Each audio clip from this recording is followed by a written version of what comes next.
Testing one, two.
Test, test.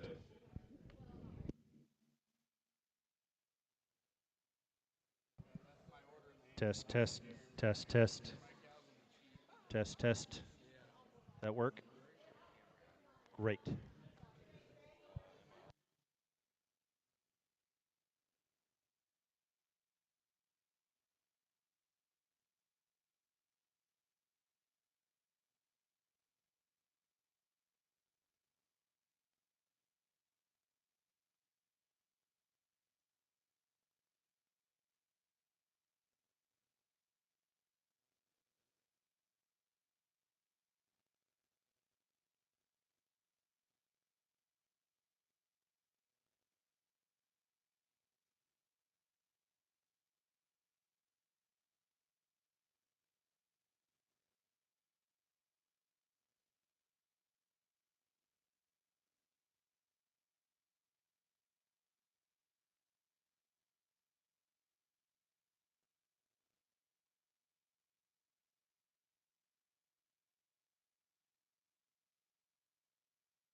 Well, all right, ladies and gentlemen, thank you guys. We apologize for being 7 minutes late, but we're going to go ahead and get after it. I think we are organized and ready to go, and appreciate everyone tuning in. I know there's a lot of you out on the World Wide Web tuned in. There's a good number of you here in person to kind of go through this with us, and on behalf of Karen, myself, the Small Town crew, and our friends that are joining us for this sale, the Redwood Genetics crew and the Red Fever crew, we certainly appreciate each and every one of you. There's a lot of people the last week, the last month, the last 2 months who have put a lot of time and effort into this, and a certain shout out to them. John Anderson in particular, who's come in on special assignment. He comes in every year when we leave for Arizona and helps us out. And then, of course, the small town crew that runs the farm all day long. Jose Davalos and Nicole Stevens is our two employees that work here, along with my kids and the Curry kids and the Curry family, my wife. We certainly, there's been a lot of hands on deck to get the small town side of it put together. I'll let Brandon kind of speak about their crew, and Eli, he's got a whole crew that goes together with him. So Kate Hummel's here to my right, your guys' left. He's going to help discuss the pigs all the way out from Kansas, America. And Brandon Machado here certainly doesn't need any introduction. A great livestock mind and whatnot, part of Redwood Genetics, and we're happy to have them and team up with them to be a part of our crew. We'll talk Eli's pigs for him. I'm guessing he wants to sit this one out. But if Eli, you want to join us up here, you're more than welcome to come up. But we're gonna get right after it. I know it's a little late, and we're gonna try and drop these things in, one or two at a time. We're gonna do it in numerical order. So if you want to go back at some point and watch, you'll know that if it's on 23, that 26 is coming sooner. You got to fast forward or rewind. But lot number 1, lot number 2 are out here. I'll just go ahead and introduce them. The lot number 1, he's the belted boar pig there. He's out of the boar found, and if that boar probably had his coming out party in our December sale, that's a boar we picked up from Gary Todd and Natalie Hofschulte, one of those boars we bought in one of those Midwest sales. His pedigree would read buckle up on in-game sisters, so he's bred pretty high end, and I think we can all agree that this belted barrow there really pushes the limits in terms of one that is just way out there in terms of feature, and just his wow factor is certainly good. And kind of with that said, we'll pass it off to Brandon, let him take over there. Before we get started, Jake and I, obviously, we're excited to be back here. We're excited to have Eli. He's brought us some really good breed pigs, some Durocs. As we get things kicked off here, I think we do it in extremely high-quality fashion. This belted pig is an absolute unit. I think his head shape just kind of tells the story. His forearm, his chest, his blade, everything about him is manly. You go back from there, and his spread behind his blade, his pin set, and just ruggedness of skeleton is extremely good. I think what makes the pig good, though, is he's still comfortable in his shoulder. He's strong-footed. Get right behind that thing, and he's clean-jointed. He's flat in terms of his bone work. That's a square-built one that's built with a ton of power. I think that pig could hold a long ways. I think his skeleton's good enough. You could certainly push him along just as easy. I think we kick things off in style here with Lot 1, Small Town. And lot number 2, as quick as one goes out. Lot number 2 is going to be the 55-1. That's the Appaloosa mark barrel that we have out there. Again, out of the same sire found. And, Kay, this one's going to be on a stamp sow. Goes back to a purebred sow on the bottom side. So a little more exotic in his look, good pattern kind of pig. And we'll let you take over from there.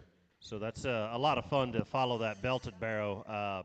When you're talking this pair, it doesn't do this little calico barrow any justice to be out here with this monster of a belted hog. And I say that with this Lot 2 pig being on my list. If anybody comes up and asks me what pigs are on my list, this guy's going to be on there. If you want to talk about design and look and balance and have the dream of what you can do in your own barn with your own feeding program, man, that thing checks so many boxes to be so good in so many areas. I'm not going to tell you that he's going to outpower this belted barrow. That's not what I'm going to do. But do I think the pieces are there that can get you to where you want to go? Absolutely. If you read him through that base of his chest, if you read him through the center portion of his lower cavity as well, that thing is sprung open really well. And I love him down his spine, and he goes out into a hip that's really square as well. That thing on the profile just simply dances across that ring for me. And I know Brandon talked a lot about that belted barrow, but anybody that's watching from the Midwest that keeps texting me, you guys need to study that Lot 1. That thing is an absolute creature from any angle you want to study him. That's an exciting pair of pairs. They're really different in their kinds, but I think where they're both really, really good is quality, and they'll certainly stand out in any barn. Really, really good set. And we'll drop 1 and 2 out, and the first one we're going to talk about in the next group of pigs coming in is going to be lot number 3. And this is going to be the calico mark pig, or whatever you want to call it, brockle, pumpkin. This thing has a lot of different terminology that comes behind it.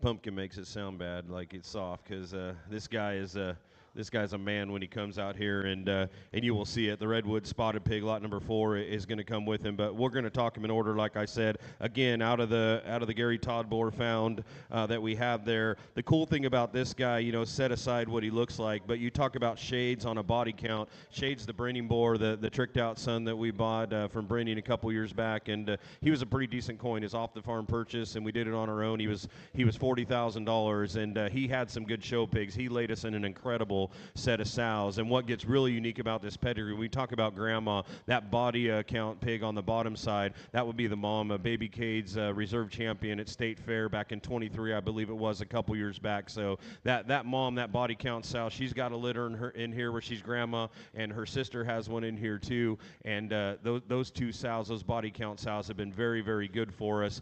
They've been generators for us. And this is another one, a lot along the lines of the Lot 1 pig, just in terms of power and a man. And these guys can kind of talk about them a little bit more. But for me, putting pigs together and breeding pigs since 2000, we opened Small Town, I don't know if we've put a pig together that has that kind of dimension, that kind of internal mass and spread, but at the same time doesn't get disorganized in terms of its comfort and its ability to move. You talk about a big arm, a big center, a big cage, a big hip, but yet that thing comes and leaves as square and true as anything that you're going to find. And for one that pushes the limits that far, and to have that kind of bone and that kind of mass, that one operates on a really, really good hind leg. And we'll see what these guys say. It'll be fun to hear them. They haven't seen them yet.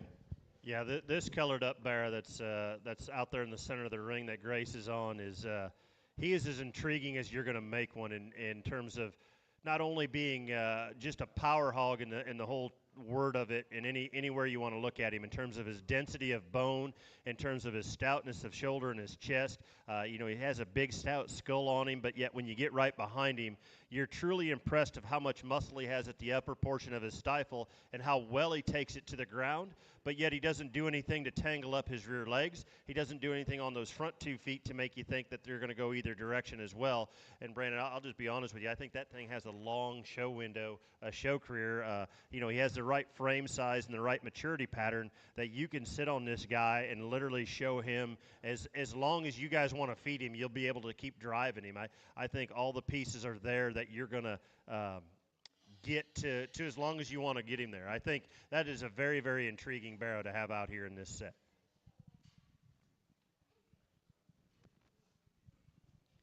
Next, we'll discuss our first pig here in the Redwood consignment, lot number 4, spotted boar pig. He's a Kronos out of an OG.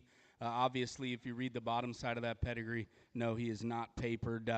I could tell you, we've been excited about this litter of these spots. They're very rugged, they're very stout, and I think we dropped this guy out here, and almost like James's Lot 1 pig we discussed, I think you start at this guy's skull, and it kind of tells a story. Big rib cage, lots of spread, lots of mass. Yet what makes him, I think, pretty unique is his comfort, his ability to flex off either end of his body. I like this pig in terms of just his bulk, his balance, his build. Obviously, you study him in comparison to his sister, you'll see later. He was the bully in the pen. I think you get that guy, you skinny him up a little bit. I think that guy's going to be a contender, I think, at these May County fairs. I think he could even go against those crosses and give him heck down the road. I think a really fun pair. Big fan of James's Calico, and like this spot pig a good deal that we drop out. Yeah, and just to add on to that spot pig, the one thing you guys are going to find in this sale, adding Eli in here, the Red Fever crew brought some Durocs in, but you have an awesome breed variety back in the barn. And normally when you talk about some of these off breeds that you're going to see, you're like, well, it's just a spot or it's just a Burke. And you're going to find when they come in here, there's some heaters, there's some horsepower. For a spotted hog to have that kind of presence and that kind of stuff to him and still be able to get out and move and function and work on a skeleton that's so comfortable like that, big things are going to happen. Brandon's probably a little bit modest on this guy. If you're going to a county fair, and a lot of our county fairs have breed shows, I think that is a good place to go with something, and you're going to fast forward yourself right to the front. But that guy looks like he can handle some competition. He's got a big ring look. He's got a big ring kind of running gear, and that thing is massive coming and going and not messed up. Very, very good spotted hog, dark AOB, wherever you want to classify him. And I agree, when you get in the champion drive, that one's going to get consideration against the crossbreds.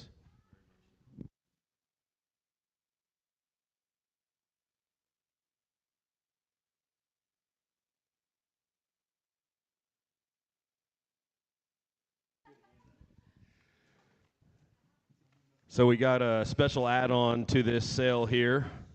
Lot number 4A, we kind of got our order out of whack, so we stuck this one in here. So your catalog's going to show 4, your catalog's going to show 4A. They'll both sell. 4A will sell after 4. The spotted hog will sell, and then the belted pig that's coming in. And Brandon will tell you a little more about this, but we got the wrong pigs. Do we have 5? Okay, we're gonna skip 4A. We're gonna go right into, what do we got? Where's 5? 5's coming.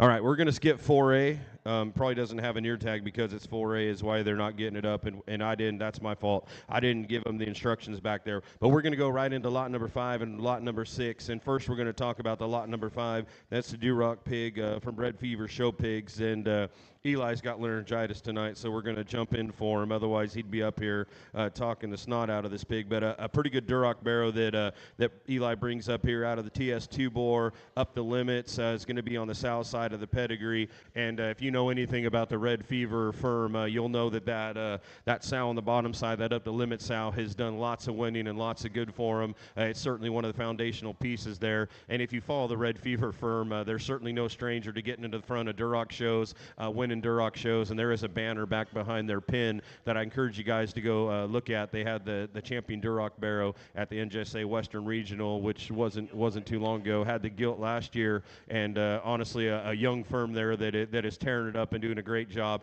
Passionate about red pigs, even though their colors are purple. Can't figure that out, Cade, but we're just going to go ahead and go with it. But I'll let Brandon discuss the pig. Yeah, I think Eli took this sale very serious. James listed off a couple of more recent wins. This pig's mom herself would have been the champion Duroc gilt there at Phoenix, shown 2 years ago by the Weber family. I remember that gilt. Her skeletal quality, her stoutness and ruggedness was maybe a little before its time. We dropped this pig out, and it makes sense. I think you study this guy. That's a wide, stout skull, on big jawline on that guy, yet he's still clean in his neck. I like him in terms of his levelness of lines, his length of hip. That's a hog with stoutness. That's a hog with ruggedness and true power.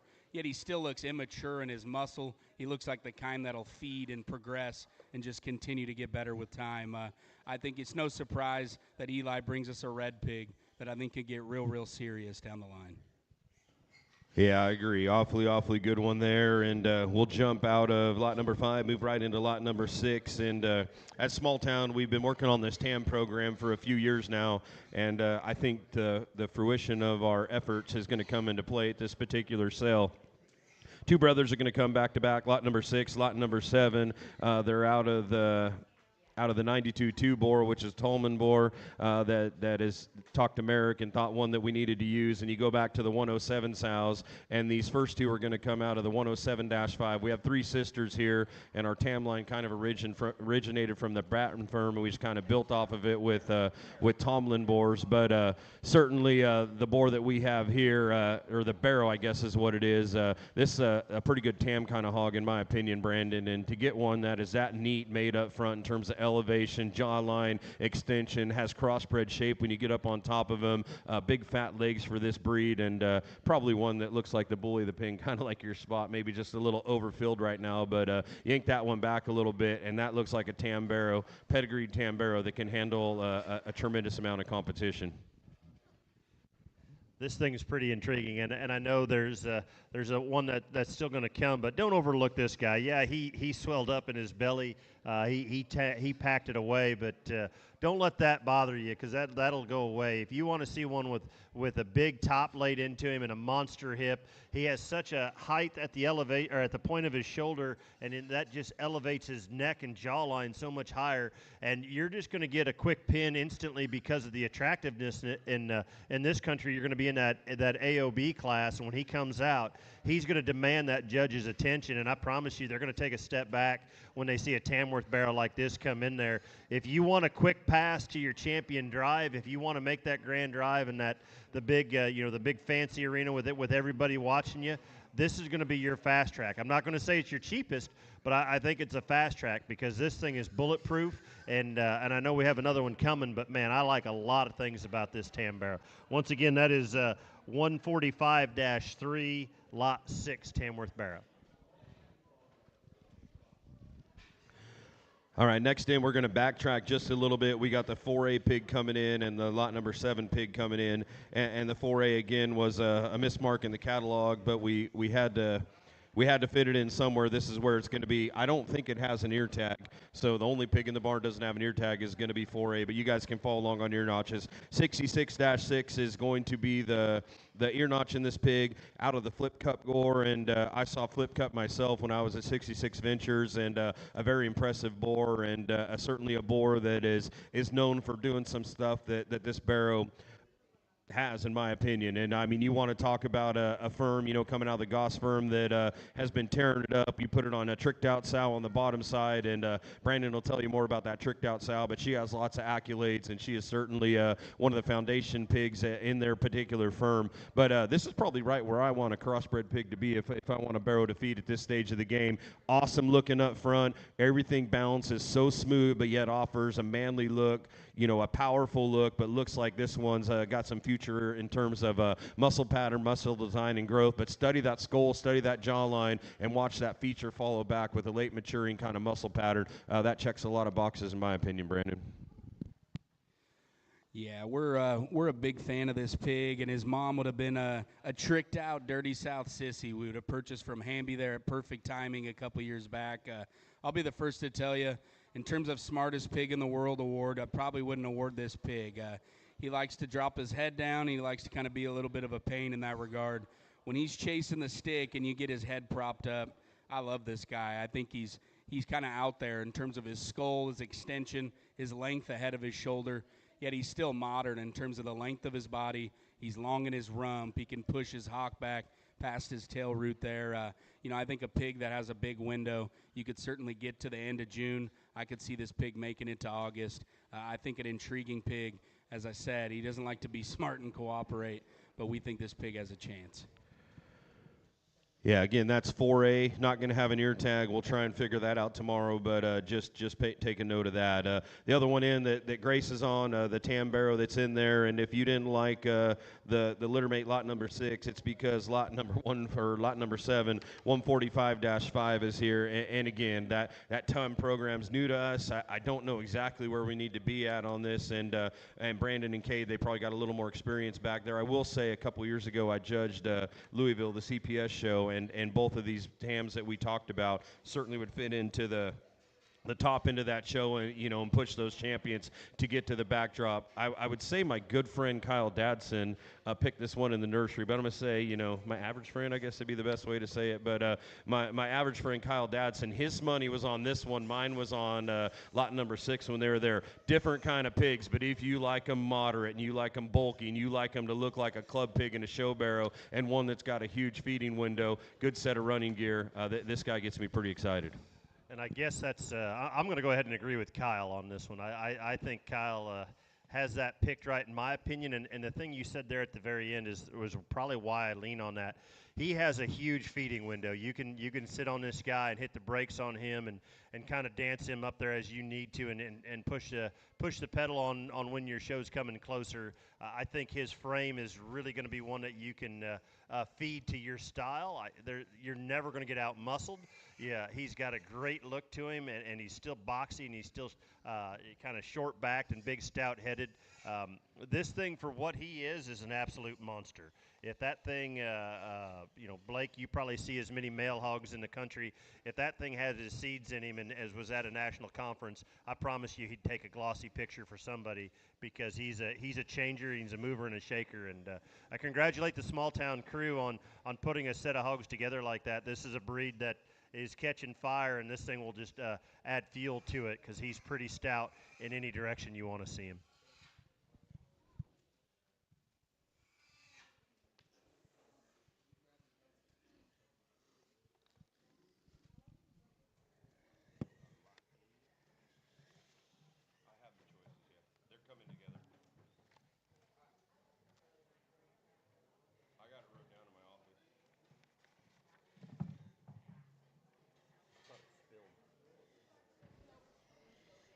Okay, lot number 8 and lot number 9 coming in from the small town crew again here. This is going to be the first pair of the 132 litter pigs.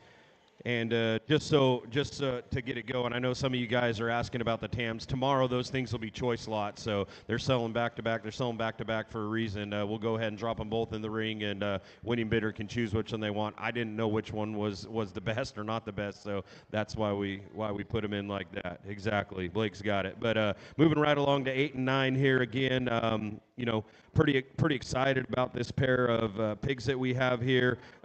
Obviously litter mates, but you talk about putting that Todd boar on shades on the pony up sow, and my brother-in-law might giggle at this because a few years ago we referred to the pony up sow, the pony up sow, the pony up sow, and all that. And this one actually goes back to it's got some of the blood of a Lindley pig that back in there too as well. But a pair of pigs here, certainly a little different in kind, but you're going to see a pattern with these found pigs. They're going to look like show stock. They're going to be clubby. They're going to have added dimension. They're going to have added bone, and it'll be fun to see what the guys next to me think of 8 and 9, because there's one out here that I think is an absolute monster, and there's another one that I would still call elite, but there's one that's just a little more special in my opinion when you talk about top-end show stock. With that, I'll talk about the Barra.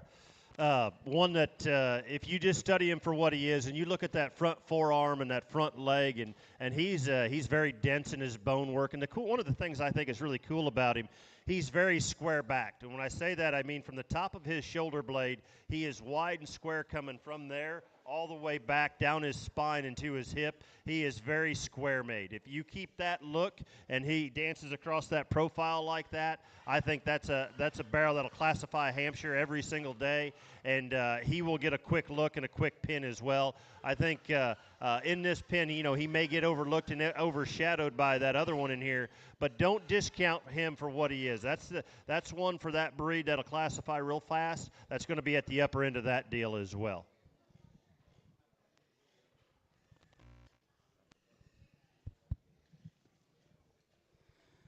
Yeah, I'm a big fan of this lot number 9 gilt. As Cade said, I think a good feeding barrow in your lot 8. I love his stoutness and ruggedness. Nothing to take away from him. I think we might even take things to a whole nother level with the lot 9 gilt in terms of being as modern in her length of body, but still having extension ahead of her blade, still having the length of rump and the ability to push and step and be an athlete out of her rear step. That's a neat pig. I think she's attractive in terms of her neckline, yet she's still stout-jawed. She's still wide about her brow, yet she's clean-crested, big and fresh in terms of back shape, big pin set. She's square-built. She's an athlete.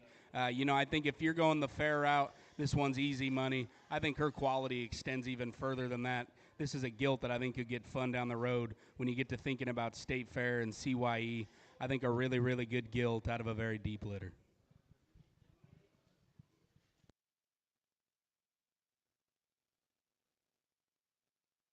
That's lot number 8 will be the barrow. Lot number 9 would be the gilt that we're talking about here. We're going to shoot right into 10 and 11. Next time I'll do this sell order a little different where we can keep the same people in pairs. But lot number 10 is going to be a small town pig. The 140-4 is going to be the all-black barrow, and this is a barrow I'm pretty fond of.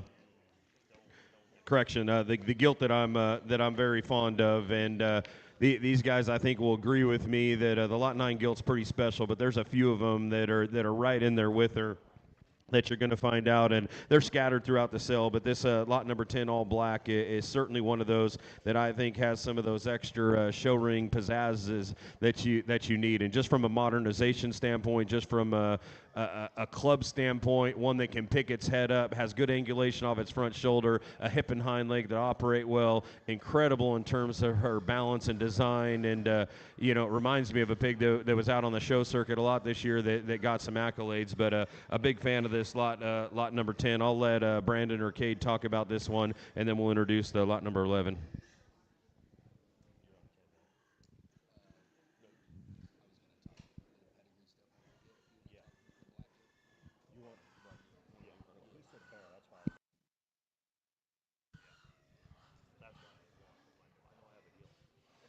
We're going to talk about this black gilt first. Sorry about the little confusion here. And I'll just be very blunt with you about this one.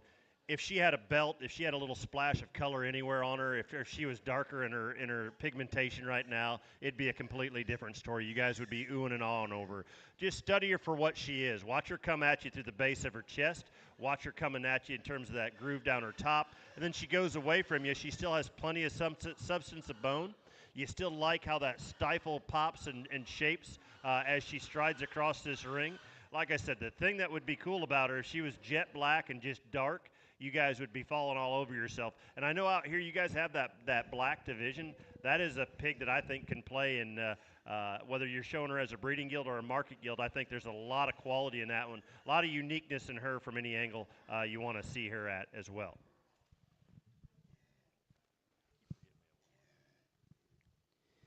Yeah, before we get into our Lot 11, I will say on that black gilt, I think in terms of presence and just quality and a comfortable skeleton, probably as good of a pig as you'll see in this offering. I think a little elbow grease, some UV rays. I think you're really, really going to like that gilt down the road. With that, we drop in our lot number 11. Pedigree here reads Outrage, Tricked Out. Mom would have been a gilt purchase there from Shane Brenning. Just the other day, she would have had the 5th overall gilt at the Texas National. Been a very consistent generator for us. This Outrage gilt is obviously one that needs to get in a pen by herself, and we need to drop some feed. But I could tell you, for one that's packing as much width and horsepower as she is, her bend off both ends of her body still remains correct. She's still square. She's still good-footed. I love this gilt in terms of her skull, her length, her power. To me, she looks like one that you could get down and get you a win there at a fair or something. I see a lot of value in her down the road, too, as a sow. I think a neat pig out of a litter that has us really excited, out of the Outrage boar that I think's really starting to get things rolling there at Laird's. Really nice pig. I love this black gilt of James's. I think a neat pair of crossbred females for you buyers to study in on. Yeah, and that gilt of Redwoods there, Brandon might be a little bit modest on it. You talk about the sow power out of a breeding herd, and you put Laird boars on it. They only accumulate the top boars, top genetics, top breeders in the country. But that's a gilt right there. Maybe she's a little over full, but do not disregard that gilt. It is incredibly hard as a guy who's been breeding pigs his whole life to get one that is that level in its design and has that much mass and spread up high, and study the curve and the turn to that upper rib cage and how good that one is, coming out of its forerib. And that's a challenge to get pigs that are good looking and don't get tight-hearted or, tighten their sternum like my good buddy next to me would say. That thing is massive and out there and handles it well. Get her alone. Get her down. Yes, we feed them up to get them ready to sell them to you guys. But detune that one just a little bit when you get home, and that looks like one that can go win every day to jackpot and finish at a big show when it's all done. Yep. Not only two-way gilt, as Cade says, make you money out on the show circuit, accumulating banners and that big cash that they pay out here in our jackpot circuits. But that certainly is one when you take her home and make her a sow. The next generation out of her is going to be easy to sell, easy to market.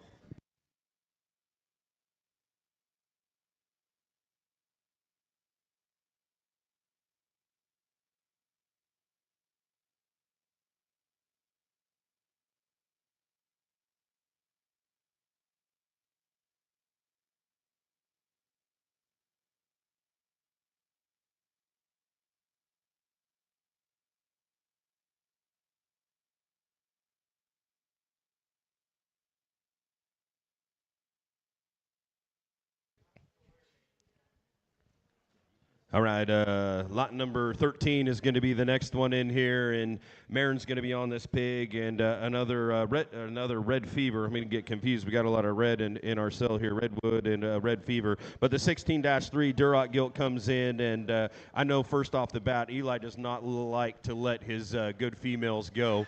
And we're fortunate enough that he's going to offer ownership in this one. You get to buy her outright, and you get to own this sow. Normally, a gilt of this caliber either A, doesn't leave the farm, or B, becomes a lease option only. But for a Duroc gilt, to have that kind of head carriage. And look where that neck's built up on the top of that shoulder blade. That thing can pick that head up high. And normally when a Duroc does that, they want to get real straight and don't have any angulation off their front end. That one works with some flexibility off her front shoulder. She's massive and wide when you get behind her. All four of her legs are on the right corners or right where they need to be.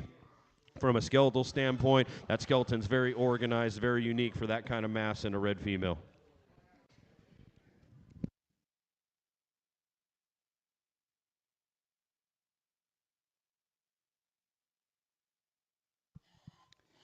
Yeah, we dropped Eli's gilt out here. Litter mate to his red boar pig. I like a bunch there. We studied a minute ago. It's not every day that Eli lets gilts leave his farm there. This one's mom herself was a champion in the ring. I think you study this gilt's angles, her body type, her stoutness. Not only could she be a winner in terms of show pig accolades, I like this gilt's chances in a market setting. I love her width, her power, her extra bulk that she comes with. Yet she still does it correct and square in terms of her build. I like this gilt a really, really good deal. Yeah, I'll second that. That's the one thing that's unique is the fact that Eli's letting her go and letting her go outright. And Eli, I appreciate that because it's never easy to let go of good ones, and that's what she is. And I appreciate you doing it. And now we're going to talk about this little chromed up barrow, and he's pretty much on my list. I don't care what your end point is. If you can make pigs that look like this and you can get them into your barn, to be that powerful in the upper portion of your skeleton and to take it to the ground with that much ease is pretty unique. And when this thing goes across the ring and you get a profile of him, man, that head is jacked up. That thing just goes off a front shoulder without any hesitation, and he stretches that front paw and just reaches with ease. But yet then you look at how much top he has and look how much body he has. I think that one is really, really close to being a monster. That thing is so good looking, so muscular in his stifle, has plenty of bone work. I like his foot placement, how he powers off of him and goes forward. That thing is elegant through that front end, but yet still massive in his skull. That thing looks awesome, guys. Congratulations on that one. I think he's awfully, awfully good.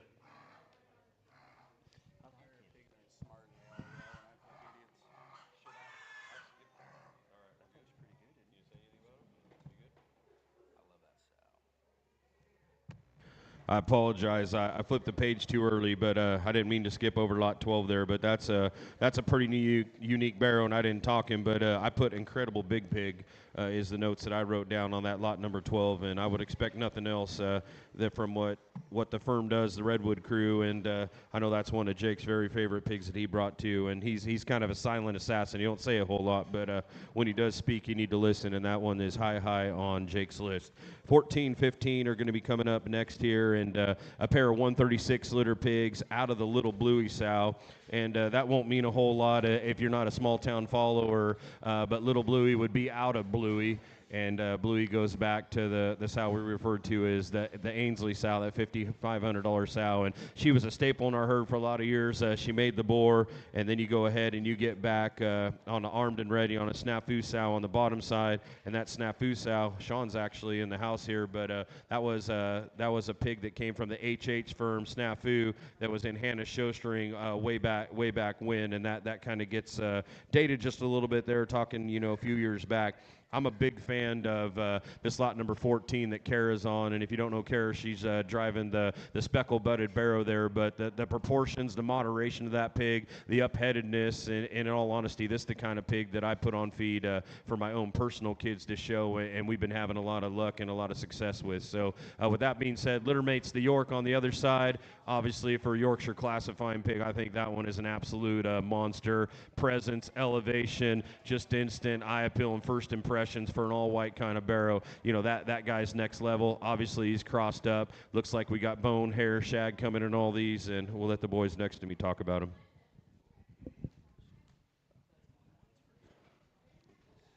That lot 14 that Kara's on out there trying to get him out there in the middle of the ring. This is one that hit me really hard when I first got here. For whatever reason, I got to see this pin, and that barrow really grabbed my attention. I love his back. I love how he's put together in terms of his proportions. I like when you look at him from the profile, you can see that shoulder and forearm just work in unison with the rest of his body, with the rest of his joints, and they all function and flow with ease. But yet he's still a power hog. He still has a big skull, a big shoulder, a big top, and a really big hip.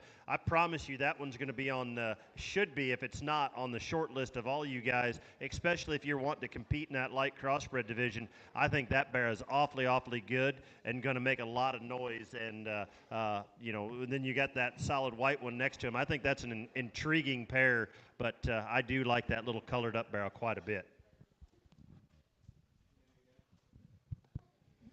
Yeah, I think a fun pair of white barrows drop out here. I'm going to discuss the Lot 15 barrow. And, you know, if you were here tuned into the last sale, I thought maybe one of my favorite things about that set as a whole was Backman's a group of white crossbreds, you know, Yorkshire classifying pigs that he assembled. You know, I think back to those and I study this one. He gets right in the mix at the top end of those and probably trumps a few of them. I think this pig's presence, his pliable rib cage, and the hinge of his hip and hind leg is second to none. Yet he does it with still a tough kind of a jawline, a stout skull, big feet and correct toes and pasterns. I like this pig's chances to feed a big-ribbed, attractive barrow that's very flexible and hingy out both ends of his body. Okay, so that is lot number 14, the speckle-butted light cross, and lot number 15, as of now, is Yorkshire classifying, but I'll put the buyer beware clause in there. Pair of small towns coming in again, lot number 16 and lot number 17. And these would be ones that if you're just walking through the pen, you're probably not going to jump off the chart and completely be on your radar. But I think 16 and 17 are the kind of pigs that you put on feed. Again, out of that Gary Todd found boar, Frederico is probably the boar that we need to talk about, and he's named by my nephew. And Frederico is honestly a boar that we had on feed. To this date, that is the best pig we have ever assembled at Small Town Genetics. He got sick at about 150 pounds, and he stayed about 130 pounds for 60 days. I thought we were going to lose him. He came out of it, but he was set to go and be a big green boar at Expo or Louisville or something like that I feel like we could have cashed in on. He's out of the next boar and all that good stuff that was winning. He ended up McCoy came by, Mike McCoy, after he judged a jackpot in Modesto Junior College one day and bought him as a mature boar. I never really advertised him, which I guess I don't really advertise any of my boars or take pictures or whatnot. You got to come by and see him. Someday we'll get around to doing that kind of stuff. But that Frederico boar went out. He had a short little life there in Ohio at Real McCoy Genetics. A lot of people bred to him. Pigs were good, but after a couple months, went out one day. He was dead in the pen. This that Frederico sound, we had a bunch bred. But you get back to Trump, and I wrote Cowboy Swag. I went 3 generations back, but that Cowboy Swag was a staple of winners for us, and that goes back to the Newcastle boar that we bought, and even Ottenwalders. They bought 3 different semen contracts on that guy for 3 years. That's how potent that blood was in that particular pig. I think these are both outstanding feeding pigs, feeding barrows. Exactly the kind of pigs I like. Not feeder pigs, feeding pigs. Yeah, that sounds bad. There are a couple people who have been through and found the little guy. I don't think you buy this guy and go to May. I think this one needs to go into summer shows somewhere, maybe if you got a June venue. But for a little green, skinny one, and yeah, he's the runt in the litter, the pounds behind in the litter, but study his bone work. He's pretty good. The other one, that's the kind of pig that I consider putting on feed for my own personal kid. That's kind of like right where I like him, but 16, 17 is where they are. Let's see where the guys next to me think of him. Well, I'll go ahead and discuss your lot 16, 141-1. If you're just doing some pin hovering, like James said, in the back of the barn, these are the kind of pigs that typically get missed. You fast forward 6 months down the road, and they beat you, and you go, man, where was this pig? I think you study this lot 16, talk about a skull, a chest, and a big foot, and a round rib, and a hog that's immature in his muscle. He's immature maybe in terms of his power. I think if indicators line up, which they normally do, I think that chest, that body, that kind of skull, and that feature indicates that this hog will come with some shape, come with some power. Once he does that, I think you got an awesome, balanced, proportionate kind of barrow that's flexible in his build. He's balanced in his overall design. I could certainly see that pig feeding and ending up pretty darn good down the road. So I'll talk the little brother here, and it's never easy talking to a little brother, but I was a little brother, and so I get it, and I like this pig, and I know a lot of people will make fun of that, but man, you want to talk about one that's built right, and you got to use your imagination here. You got to project him to come with some pop. You're going to blow him up through his shoulder and through his hip, and and that's what James is referring to. Don't think you're going to take this barrow at home and just put him in the jackpot string and go, go, go. You got to let this barrow come to you, and you've got to be patient with the feed bucket. You're going to take a little bit of work to get him there, but I promise you, when you get him there, this is going to kind of be like what Brandon said. This one's going to kind of come back out of the woodwork, and everyone's going to ask you where you got him, and I don't remember this pig. All the parts of the and pieces are there. They're just not put together yet.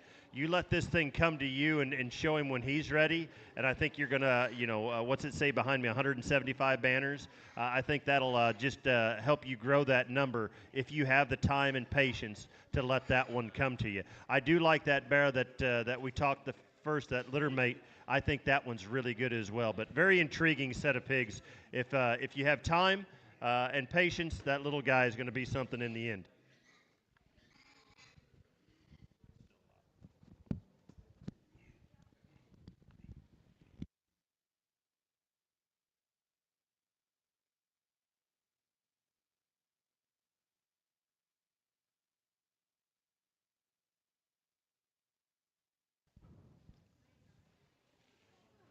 All right, we're going to skip lot number 18 here. That one is not feeling 100%. We got him treated, and if we're not ready to go by tomorrow, we'll go ahead and pull him out of the cell, but I don't want to run him through this whole thing and put any more stress on his respiratory system. But we're going to go right into lot number 19.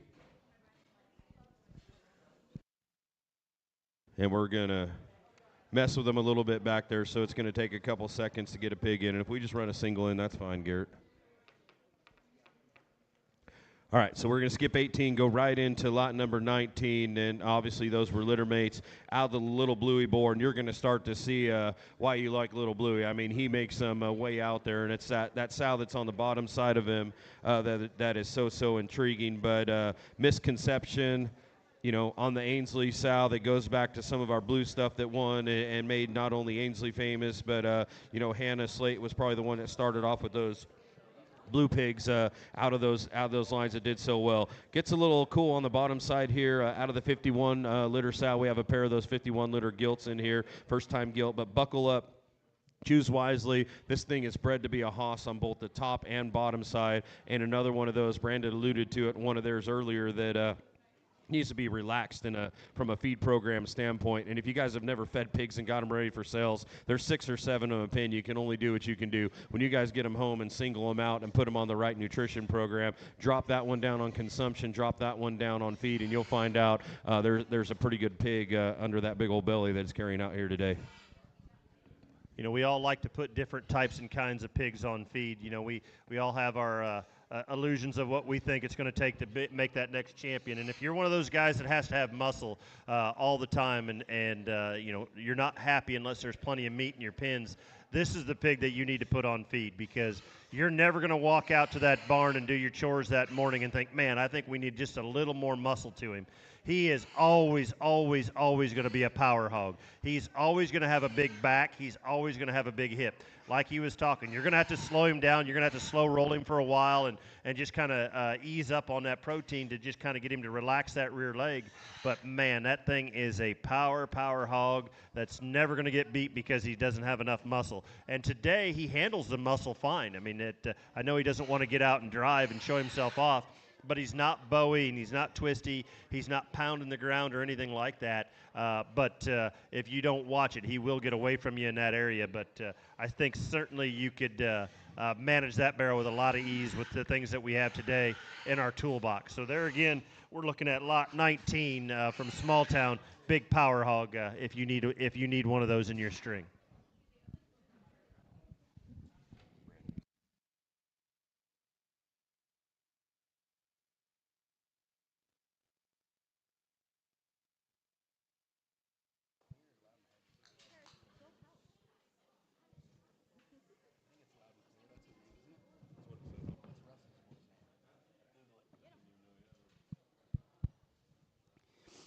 We drop out these 64 litters for our consignment. This pair of pigs actually be purebred influence hogs, maybe for some of you guys looking to shop for World Pork Expo. Their pedigree reads loud and clear. That'd be an all-black, all-out son that Russell has up there in Calusa from Tim Herron. The mother of these would be a special effects Speak Now. from the Decker crew. I can tell you this sow's moderation and shape and power was very, very extreme. We took her to some outline, some look, and some bend, and I'm pretty happy with the quality of this pair of pigs.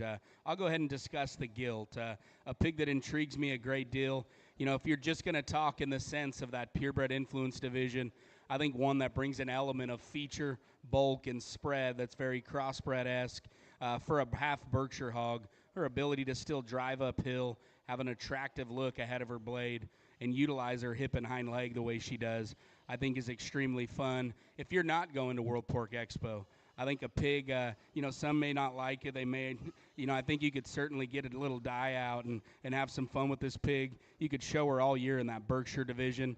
And then if you want to go a step further past that and you're wanting to lay a sow in, I think you could damn sure make some Berkshire classifying hogs here out of a gilt that's this powerful, yet still attractive and still comfortable in terms of her skeleton. I'll pass it over to Cade to talk about her brother. I'm just going to tell you, I love that muckled up gilt. I think she is a beast. I think that's one that you can be in the hunt at the end of the day for overall female, because that thing is special. And then you're going to look at this little solid black barrow that's out there in the ring. I mean, he is so pretty. I love him up through that front end and just how he eases into that top line, and you get back into his hip and stifle, and you're not disappointed. It's not as easy to study the pair because she's in here and she will take away the ring presence. But you get him out there and you study him for what he is, and he is a big-legged, up-headed, fancy barrow. They've done a lot of the homework on getting this thing dark for you already, and a lot of that is already done. So a lot of your headache is you know, a good way behind you. And then you look at this thing coming at you, and he is so clean-throated, but yet he has a big chest floor in him, and he has big legs up there on that front end.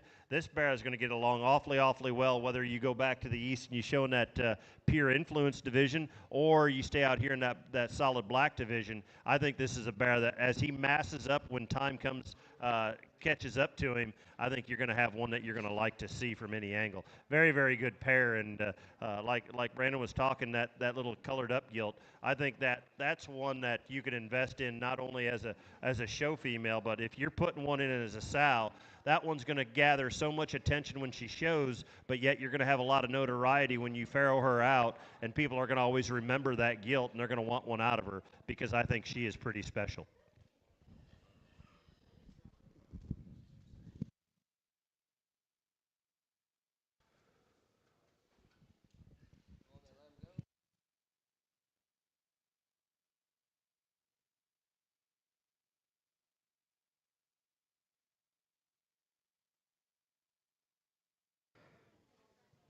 '22, '23 dropping in here next, and going to be a pair of barrows, a little different in terms of breeding from the south side of the pedigree, right? 22 and 23.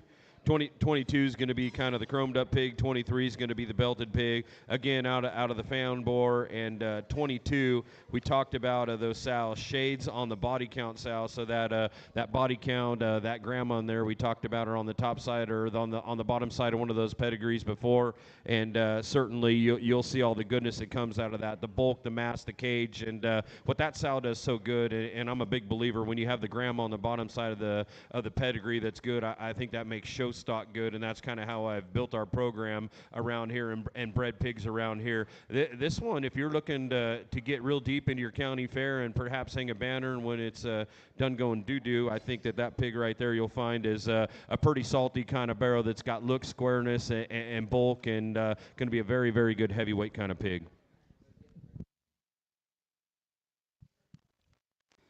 We discussed this lot 22 barrow, and to me, when you think about just the traits of balance, build, and power, I think a pig that checks all those boxes. A big-armed, brown rib barrow that's got a big tail root that matches his skull, his forearm, and his rear column of bone. I like this pig in terms of one that's dense, one that's good in terms of his cage. Just looks like a good feeding kind of a hog that I think could get real close as we get into summer.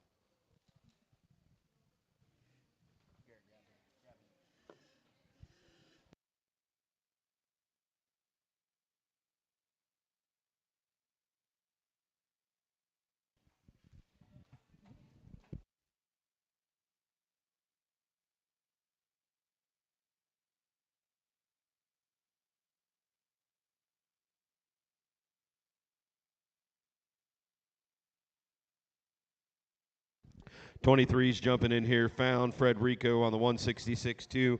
166.2 won't mean anything to you guys, but around here, she's one of the most impressive sows to look out in the lot. She still looks like a show gilt from a shape standpoint. Her head and neck carriage is absolutely elite. And again, we're talking about a grandma, and you see that kind of presence coming through on this pig here. Another one of those hogs that's got good muscularity up high when you get behind it. Got a killer kind of show barrow look, and I think going to be a very, very good heavyweight market hog at any, April, May, even stretching into June venue out here on our part of the world.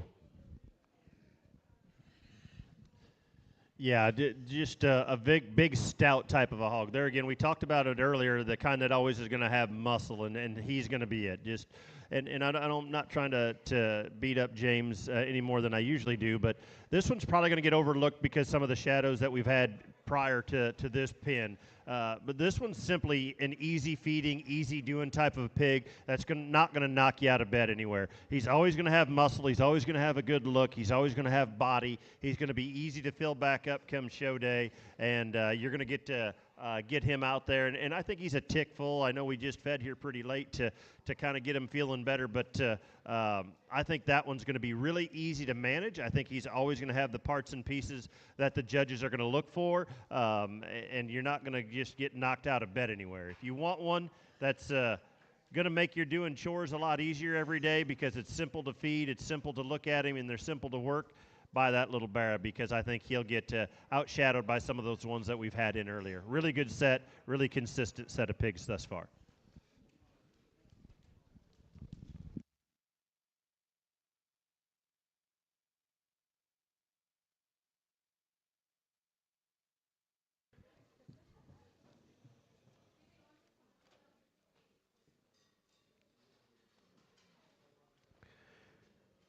Well, if you remember that Halloween-marked lot number 3 boar pig that we had early in the sale, his sisters are fixing to drop in right here. Lot number 24, lot number 25, and you can see, I guess that's how it generates this kind of color. We're going to get to some more traditional marked or ones we like. There is one that I really do like the color pattern coming out here, but 24 and 25. Again, found. You talk about shades on the body count sow, that 73-5, we got a 73-8 sow. Those are two of the matriarchs of our herd and staples in our herd, and you'll see what's going on here. There's going to be one pig that I think gets a little overshadowed in this particular group because there's one I think just a little more special, but both these pigs, not only when they're done with their show careers, I think can make you some money in the farrowing crate, but there's one out here that I think is pretty salty that can handle a lot of competition when it's all said and done this summer. Yeah, I think a very intriguing calico gilt here in lot number 24. You study this gilt from her four-rib back. That's a beefy body type, a big back and a big pin set. Yet she's still really comfortable in terms of her hip and hind leg. What makes her unique, I said four-rib back. From there forward, you wouldn't expect one for packing as that much power as she does to have that kind of elevation, that kind of extension ahead of her blade. I think a very unique pig from the side. One that's extension, complemented by her bulk and her build, makes her one of the high-end featured lots here, I think, in the small-town consignment. Then you have the little kind of lighter colored one here that Grace is driving on. I think that one is so pretty to look at, but yet just so stout in her hip and her hind leg. And when you watch her go across the ring there on the profile, you think, man, that thing is really easy to look at. Just hope she has enough muscle. And then you get right behind her, and there's not a question about it. She simply has enough muscle, upper portion of the skeleton all the way to the ground. She has a killer front end on her, but yet she's still stout in her bone work. I think that one would be a lot of fun to feed. You just keep it coming to her and keep blowing her apart there in her midsection. I think that one would be a lot of fun. So well balanced, but yet so muscular with a great, great look. I think that sow is obviously one that James is building around and built with. And obviously we have a really, really deep litter thus far that we've seen out of here. Really, really like both of these two gilts quite a bit.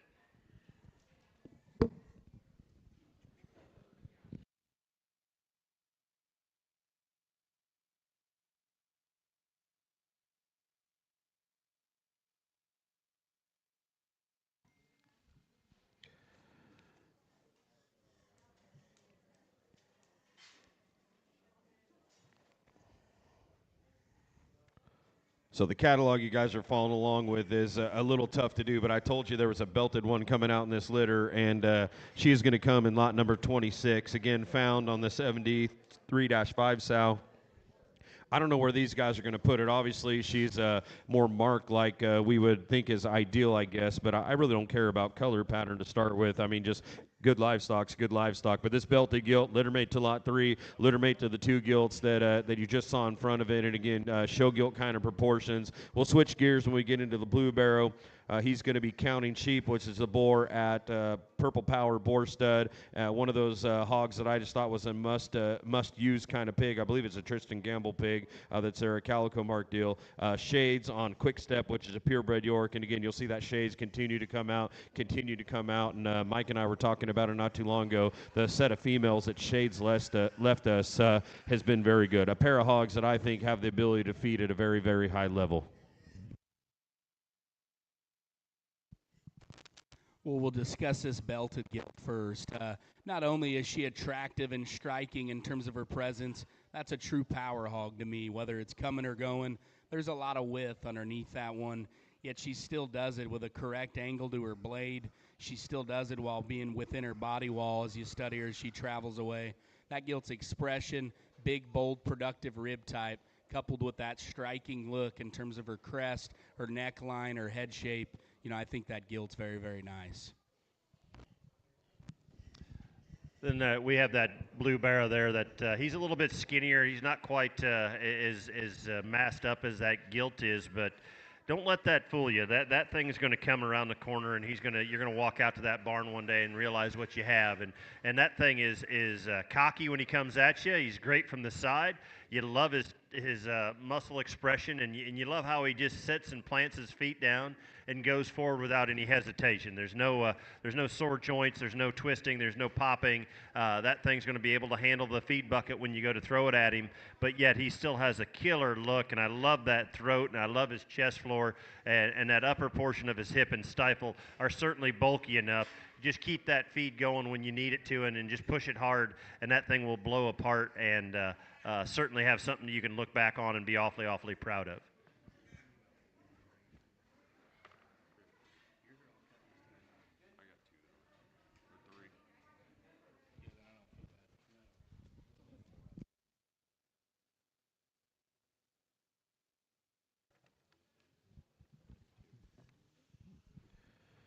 '28 and '29 will be the next ones in. Small town pigs here, and we're going to get into the 151 litter pigs here for a little bit, how we run these things through.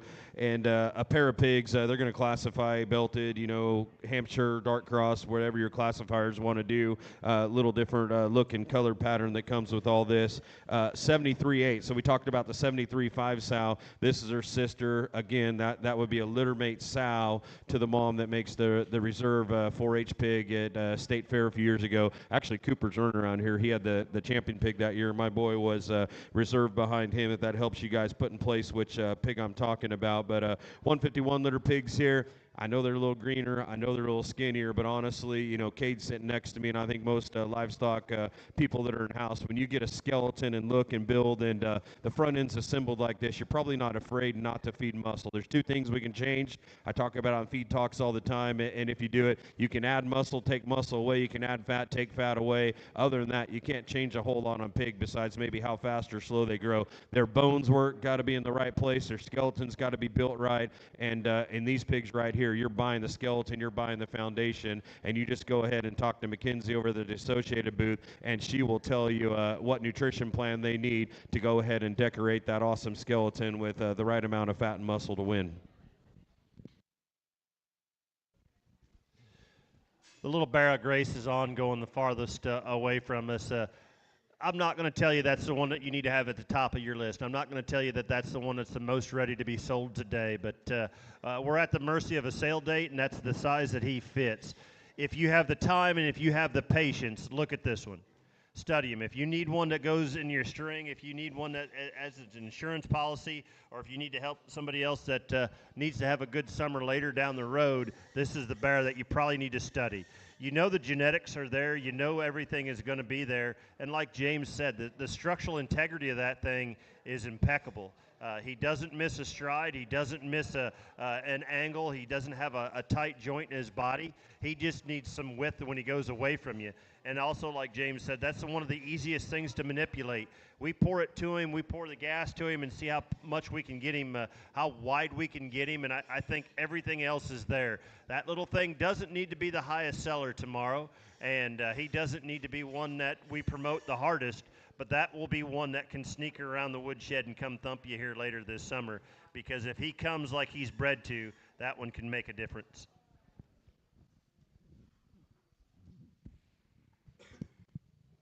Yeah, I think a pair of hogs that are immature today, but as Kate alluded towards, you got to be able to see these hogs and project them moving forward. And with that, I'll discuss the Lot 29 gilt. To me, one that's as striking and elegant in terms of her front end as any as we've seen. That's a comfy shouldered one that runs straight uphill, yet she still does it with true width through her chest, true roundness to her cage. Get up on top of that, and I think there's good, fresh expression of muscle. There's a long hip, and there's a hind leg that she certainly knows how to get out and utilize. This is one, I think, with time, maturity, and some UV rays, you're going to like your project down the line. I think a very, very high-quality, solid black gilt.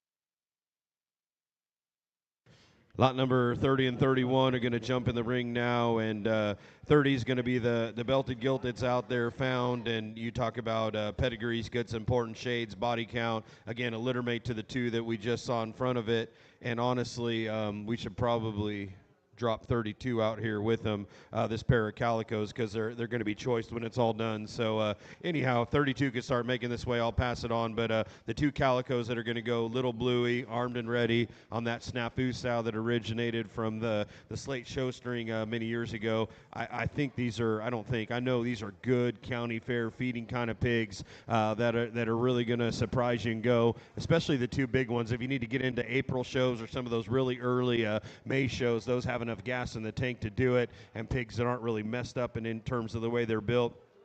I believe the belted gilt, that's one that certainly you could get to May. You want to slow it down and go into June. That might be a little better suited for her with all the mass and stuff that she has to her. I'll talk that belted gilt real quick here. The different one of the pin, obviously, she's more moderate. She's a little more boxy. She's a little more trendy. Her endpoint's going to be farther down the road than those two big calicos, certainly.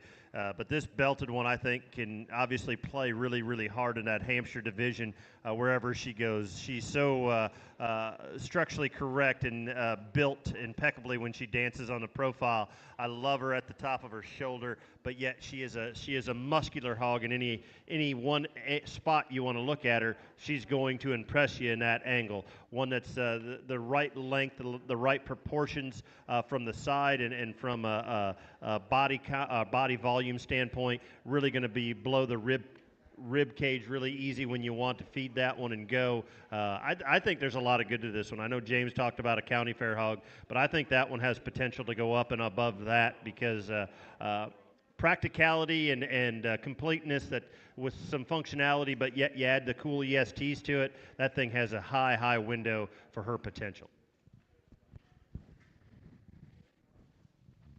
Will we drop out an intriguing pair of calico gilts? We'll study the one that's in the center of the ring, lot number 31. To me, I think that one's a power hog from the word go. Big skull, big chest, big rib, lots and lots of power when you get in behind her in terms of pin width. She's full in the center part of her hip. I think one that still tracks very, very square. For those of you guys needing these early summer pigs, I think this pig could certainly get the job done for you as we creep in here to May.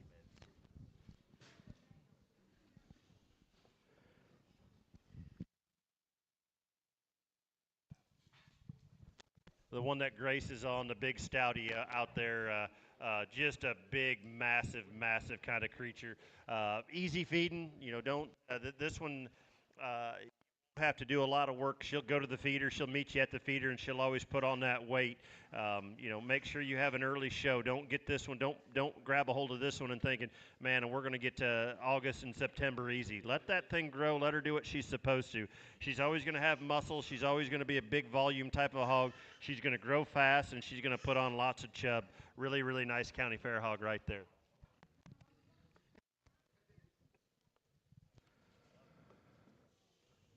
As 31 and 32 come out, 33 and 34 are going to come in, and obviously a miss mark when we talk about 33. It's listed as a Chester. I just clicked the wrong box when I was punching everything in, and we'll go ahead and get that fixed. But a pair of crossbreds coming in here, light crosses, Little Bluey, armed and ready. The snafu sow that we talked about, and I wish I could have got a better picture of this lot number 33 because I think it's a better hog than what we have in here. And this is also the same time that I'm going to jump out and let someone else come in here. My friend Kyle Dadson, you guys know him. He's going to increase the entertainment value of all this, but we'll pass the mic off, and Kyle's going to jump in with these boys and finish off the rest of the sets. But we'll let these two talk, and while Kyle's jumping in.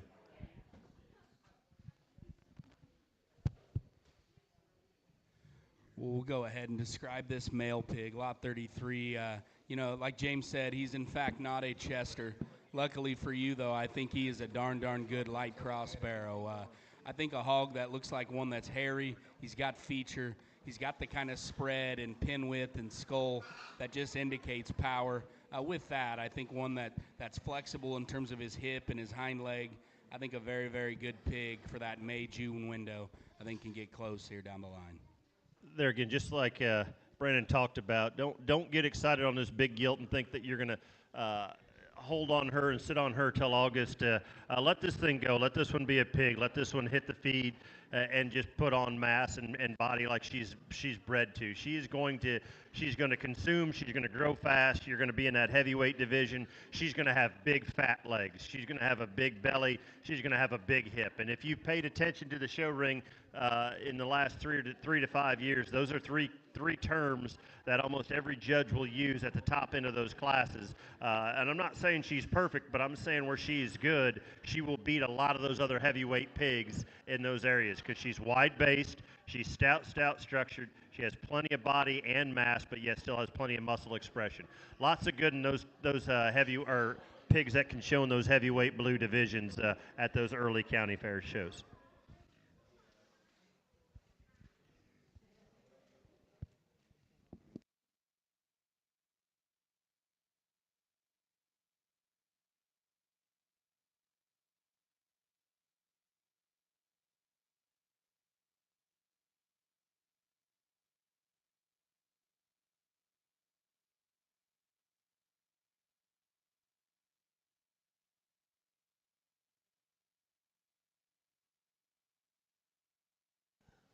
Switch the gears in terms of a breed setting and drop in lots 35 and 36. A pair of purebred Berkshire gilts that definitely to that initial inspection, you hear that word thrown out off breeds. I don't care what breed they are.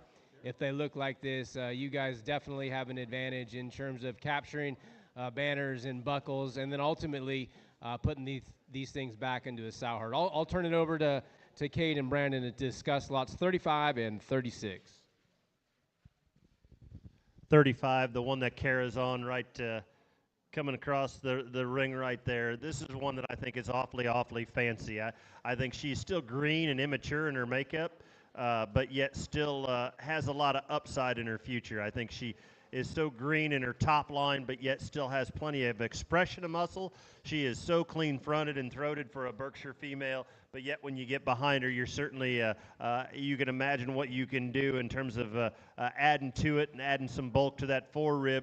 But where she puts those rear two legs down is very square. She goes forward in her motion. You just soften her up and put some chub on that little Berkshire gilt, and I think you're going to have something that you're going to think is pretty fancy at the end of the season.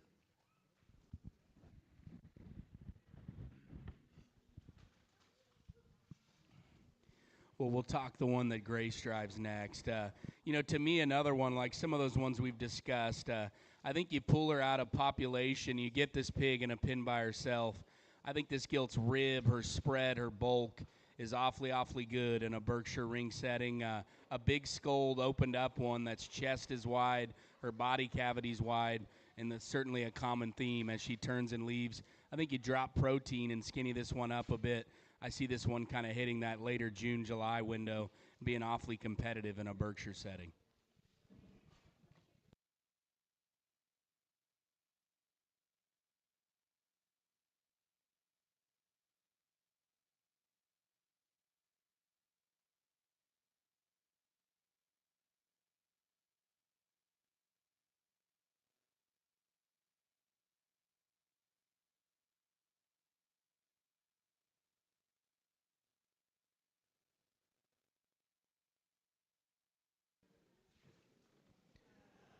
Drop-in lots 37 and 38. That 37's a mate to the two previous two, or the 152 liter out of the upward bore. And again, I think another one that just screams quality in terms of what that Berkshire breed brings forth. Very bold in terms of her center body cavity. And then switch gears, not only in terms of type and kind, but also color pattern. That lot 38 that Grace is driving would be out of the ever famous, newly famous, if you will, found bore. I'll let Cade and Brandon discuss lots 37, Berkshire gilt, lot 38, all white bear. 37 is the Burke, right, Kara? That gilt is a mate to those two that we just had out there, and maybe the combination of the three that we've seen out of that litter. This one has a tremendous amount of body volume and rib shape to her, but yet she has the muscle pattern that big bulky one did in that last drive, and certainly a big expressive top, but yet has the chub in the field to swell when you need to go in the show ring and just look like a Berkshire breeding female. And we alluded to it before, these three all do have a pedigree that you can show in those pedigree shows if you're looking to go back east or where you're going. But I think that one's just fun to look at from the profile. I think that one is big bellied and big backed, and yet still has plenty of footwork and bone work for her size, and out of a really good litter. And then we'll let Brandon talk of this little solid white barrow, but really good pin of pigs.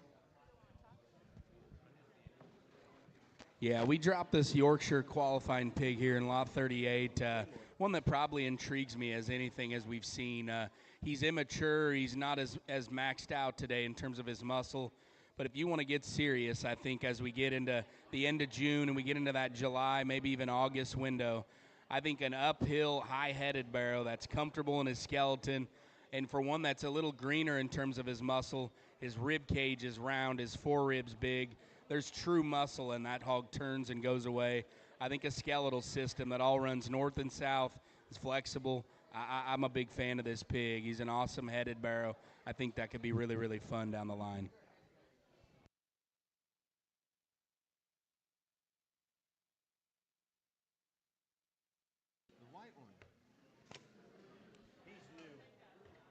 Pedigree on lot 38 is found on a nerve damage big step sow.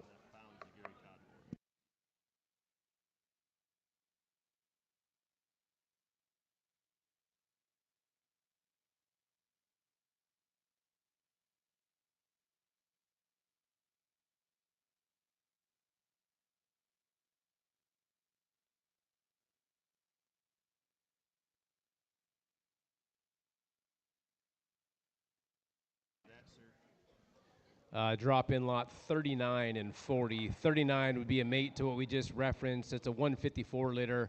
Again, we talked to him as the newly famous found boar, which is the Gary Todd purchase that James had out of a nerve damage big step sow. Again, classifying as a Yorkshire, that lot 39. And then you got a Redwood Genetics entry. Lot number 40 would be out of the ever infamous Cloutmore on a, quite frankly, unashamed sister. I'll let Cade and Brandon discuss these two. I'll talk that little white barrow that's dancing across the ring. There again, this one's going to grab your attention. And I know we have two pigs that are very flashy in their kinds, maybe some differences on where you want to study them, but I think there's a pair of pigs out here that are awfully exciting, and I hope you can study that and see that. I love this little white pig in terms of how beautiful that thing is to that front end. You look at that elevation and that stretch to that neck and throat, but yet then you look at his shoulder and he's wide there. He goes away from you very powerfully constructed, and I think he has plenty of bone work. And as you if you sit on him and let him just kind of mature slowly, I think that thing has a chance to be a monster. So level, so thick, so great looking, really, really good pig. And I'm not trying to take away from that belted gilt. I think that one has some pieces that are as fun to look at and easy to look at as you're going to see. We're going to let Brandon talk about it. Obviously, he's going to tell you a lot more in depth in the pedigree than I'm going to, but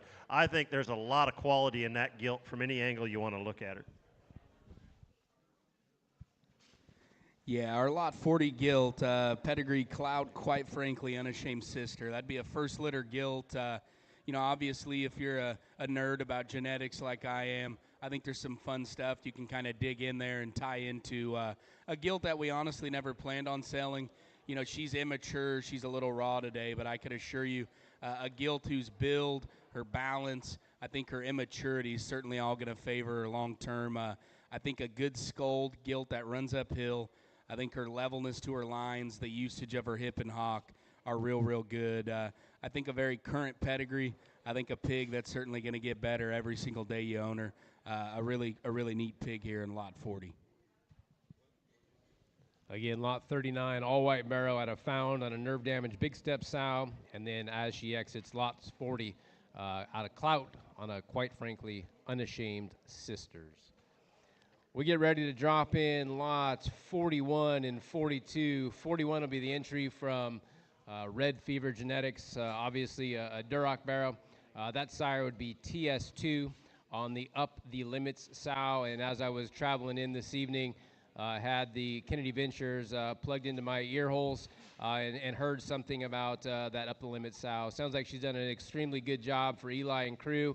And then lot 42, small town entry, crossbred or belted gilt, again, out of the infamous found bore on the difference, shooting dirty, which would be definitely bloodlines that have run deep here at Small Town Genetics. I'll turn it over to Cade, Brandon, lot 41 and lot 42.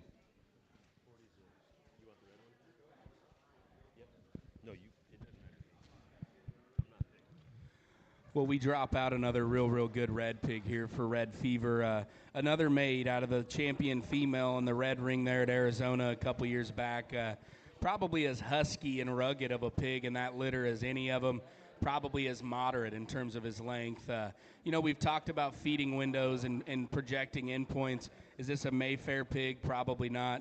I think he gets close in June. I think that July window, though, is where that pig could really shine. A big forearm that matches his skull, a big back, a big pin set, yet he's still one that's comfortable. I like this pig. I think he's one that you just slow roll into it, and he's going to be as stout and bulky and wide of a red pig, regardless of where you end up dropping him into the show ring.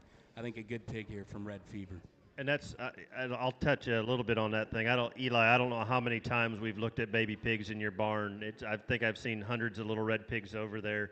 And I'm always impressed when I see them, but yet the most impressive thing about that, it's not how they look then, it's how they finish. And I think that's a testament to your program and what you put your emphasis on your sow herd, because those things get better every day. And it's hard for me to think how much better this one can get, because I think his potential is really good to begin with, but I think he's pretty good as well.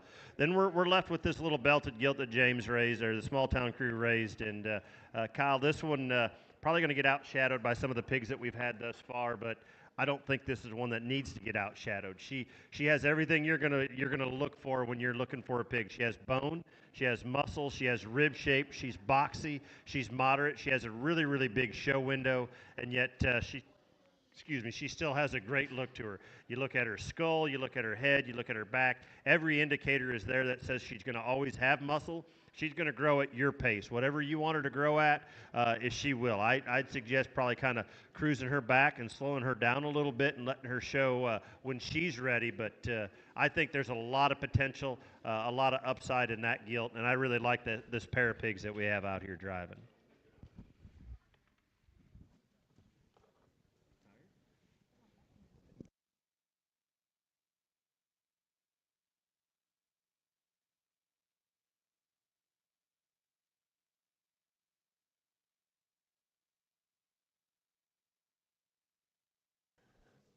Get ready to drop in a pair of litter mates. 141 litter from Small Town Genetics. Their pedigree reads found on the bottom side, Federico, trumped, Cowboy Swag. Again, made that comment earlier.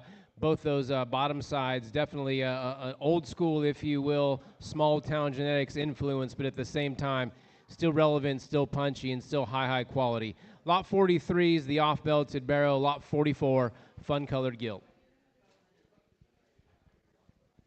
43, the black one coming across the center there. There again, one that's just put together awfully uniquely in terms of being elevated at that shoulder. She's bold in her rib cage. She'll swell up when you need to make her a big chubby female. She's wide from the upper portion of her hip to the ground. And like Brandon's told us before, you put some UV on this one and just watch her darken up, and then you've got a different show pig. I know it's simple, and I know you think it doesn't matter, but little things like that, the extra step, do matter. And when you make this one jet black, she's going to look as fancy as they come. That upheadedness, that attractiveness is going to grab that attention of that judge every time she dances in the ring. I'm not saying she's the farthest out there in all her pieces, but what I'm saying is the practicality, the balance, and the structural integrity that she has is always going to land you in that top half of the class. The rest is up to you. But that's a good feeding, easy feeding type of a belted gilt.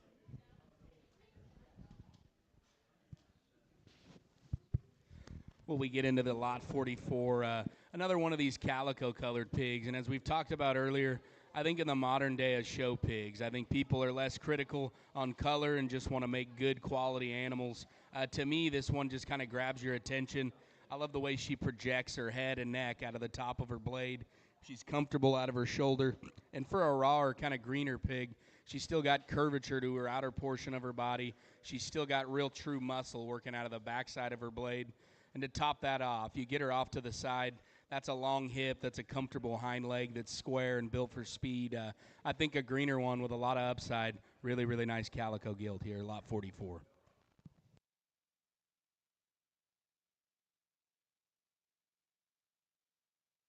Again, lot 43, 44 mates out of Found, and then the bottom side, Federico, trumped, and Cowboy Swag.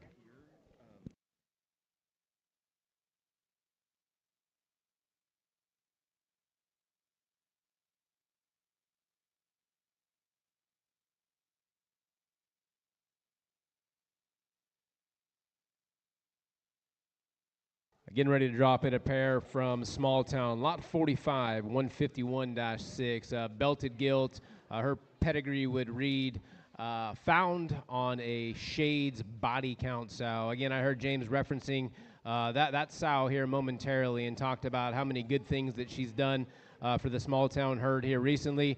And then lot 46 would be the light cross barrow. Again, another one out of Found. Dam reads Stamped Knockout. Awesome duo. Let Cade and Brandon discuss. Again, lots 45 and 46. That belted gilt that Grace is on's lot 45. Here's one that's a little bit greener in her muscle pattern, but love the side profile of this one. I think she is so elegant when she goes on the profile. I love her how she ties from her blade to her forerib and from her forerib to her center cavity, one that you're going to be able to swell up with a lot of ease when you want to make her look like a tank. But yet when you get right behind her, all the indicators are there that she's going to have plenty of muscle. She's wide at the upper portion of her stifle. She carries it to the ground extremely well. She has a great neck and head carriage. She will always classify Hampshire out in this country. There's nothing that's going to tell you no. Just an elegant female that anywhere you want to look at her, I think she has some things that you're going to say, hey, that one's pretty good here, that one's pretty good here, and it's just going to make sense for that judge to throw her in a pin awfully quick.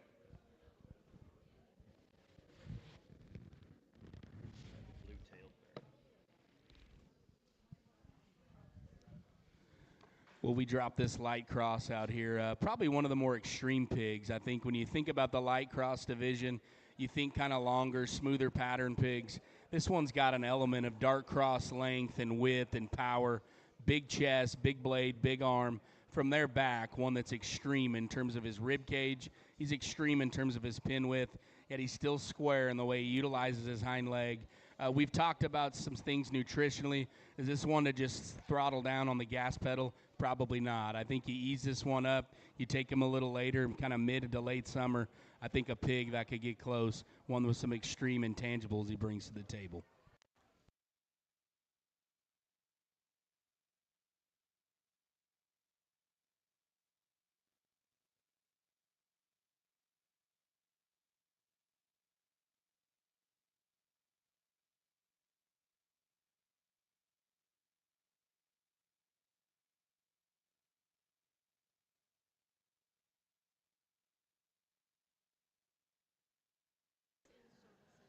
Drop out another pair of small town barrows, lot 47 and lot 48. 47 catalog says Chester barrow. That definitely is a little bit of a typo. Get that fixed for you guys. That all white barrow is out of Found. Bottom side of the pedigree would be a Stamp Knockout. Oh, excuse me. My man next to me said he's got a blue nose. So my apologies for that. We apologize for my misinformation. Lot 48, the all black barrow. I think I'm right on that color pattern, Mr. Hummel. Would be out of Found himself. And then another cool Yard Goat Dirty Secret sow. All transferred over to Mr. Hummel and Mr. Machado to talk 47 and 48. We'll talk about the little blue snip-nosed white barrow. I think one that's really good in terms of his pin width. I love his rear view when you get behind this hog. That's a heavy-duty one in terms of feature. That's one that's square and within himself as he turns and leaves. You work forward. That's a round-bodied one that's covered with hair. He's big about his blade, his chest.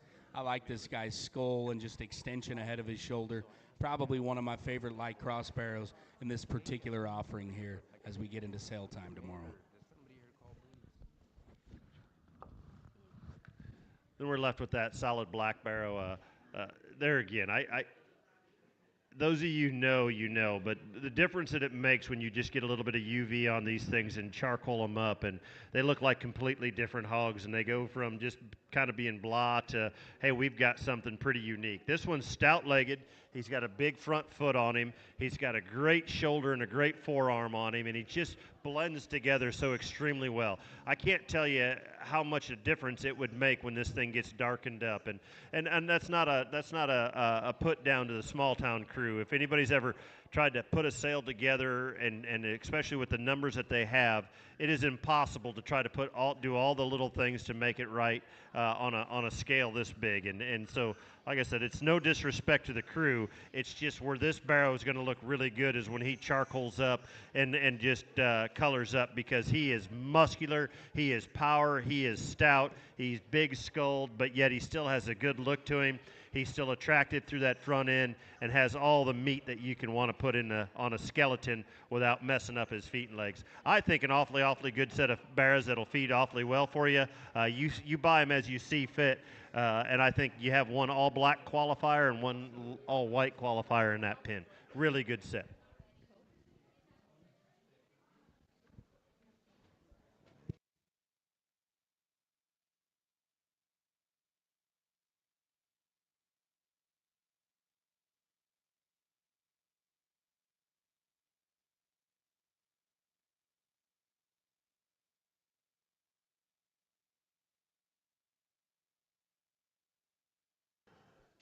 Bringing another pair of barrows from small town. Littermates 148 litter. The fun colored one, 148-4, lot 49.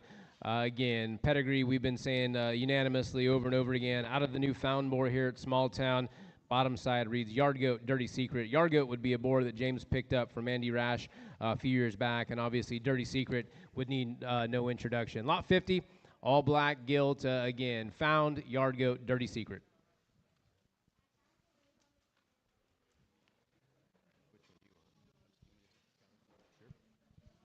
Yeah, we drop out another one of these calico pattern pigs. I think another one that's intriguing in terms of the front third of his body. That's a big, stout skull. That's a wide-chested hog. That's big about his blade.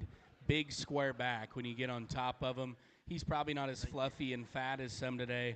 I think when you get that hog and you get some fat laid on him, you're going to like what you got. I think a hog that balances. I think a hog that's nice in terms of his build.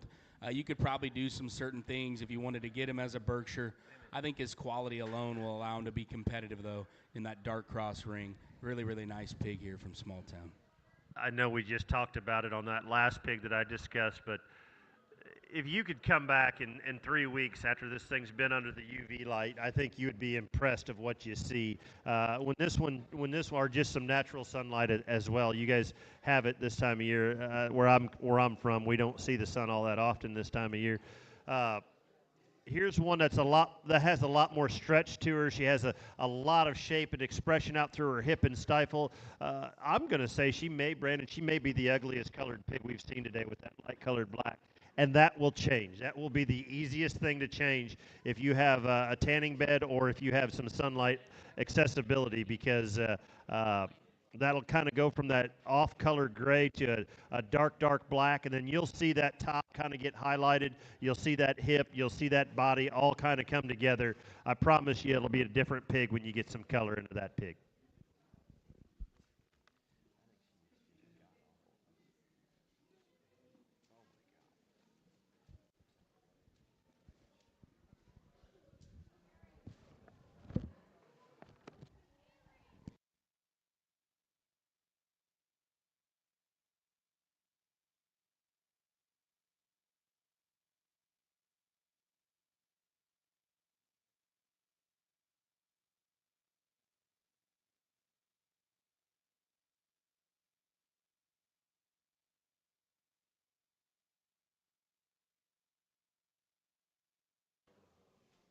We'll switch gears and bring in a pair of Tams. I want to say not litter-mates, but obviously Tamworth pedigreed gilts. Lot 51 would be the lighter-hided, lighter-haired gilt.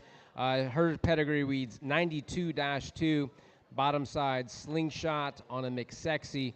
And then turn the page, lot 52, the darker-hided, darker-haired gilt. Again, another purebred papering Tamworth, same sire, 92-2. Dam Reed Slingshot McSexy. I'll turn it over to the dynamic duo, Mr. Hummel and Mr. Machado.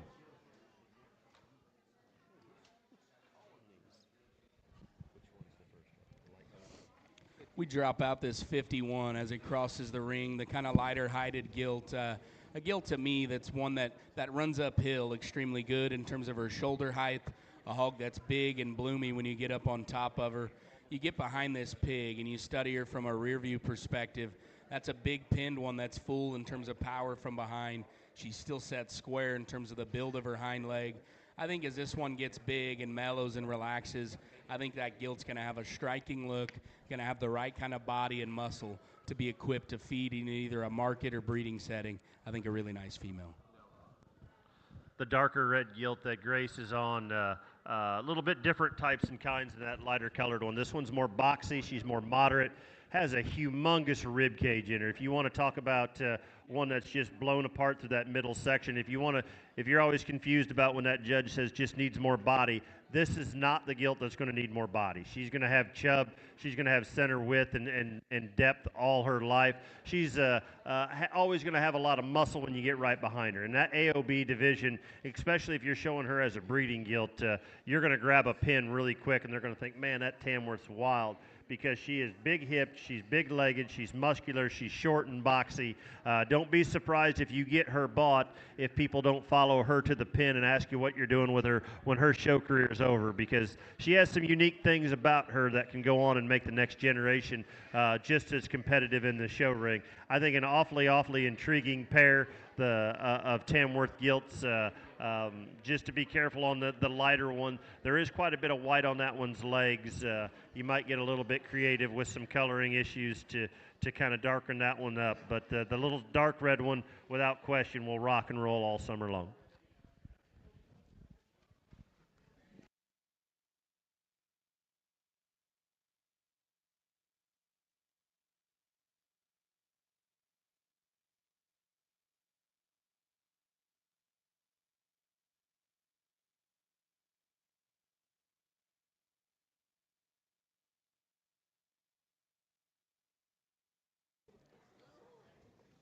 Get ready to drop in a pair of littermates. Lot 53 and lot 54, both 129 litters. Their pedigrees read Little Bluey on a bluey $8,000 Sweetheart sow. And if I am correct, that's that Lorenzen sow that Mr. Backman was so high and mighty and excited about when he picked that up. Lot 53, lot 54. Cross. Without hesitation. Well, we drop out a really good pair of purebred influence gilts. First, we'll describe 53, the one that Grace drives. I think we talked about that mom and her accolades and things that she accomplished in the ring. We throw some crossbred into the mixture, and it's no surprise. We have a very maternal, productive kind of female like the one that Grace drives there. I think one that's flawless in terms of her build, her hinge to her hip and hind leg, the shape to her head, I think, is attractive, yet it still reads with some stoutness. Whether you're wanting to go pure influence in the show ring or lay in a sow to continue to make some light crosses, or one you could even hammer with some hotter feed and show in a market setting, I think one that's got a lot of options and a lot of variation moving forward. I think a very high-quality female in lot 53. Blake, you see a couple pigs throughout the show season. Just think if these things came with pedigrees. Just think if that sow laid down and had a pedigree litter, what these things would be worth. I know James likes to give himself a challenge from year to year, but I think he's got an awfully great sow here, and these things are fun to look at. And man, if these things had pedigrees, we'd rock and roll. I love this 54 gilt. She just looks like a fancy female, and with that sow behind her, you know that there's quality in that pedigree. She is so jet level. She is so bold in her chest, so much shoulder and forearm. You can see all of those muscle units work in harmony as she strides across the ring. And then you get behind her, and then you're just overwhelmed with the amount of thickness that she has for a white female to be like this. I think this one would be an absolute blast to put in your barn and to feed. And I don't care if you're showing her in the pure influence class or you're showing her as a white market hog or just a breeding gilt in general. I think the pieces are here for that one, not only to be a good show female, but to go home and lay down and be a generator for you in the farrowing crate and make whatever you want. If you're making light crosses or going to color them up, I think that is a fancy female. Awfully good litter of pigs here.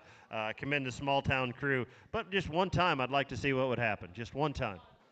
Yeah, we'll get a collection together and get the semen sent out.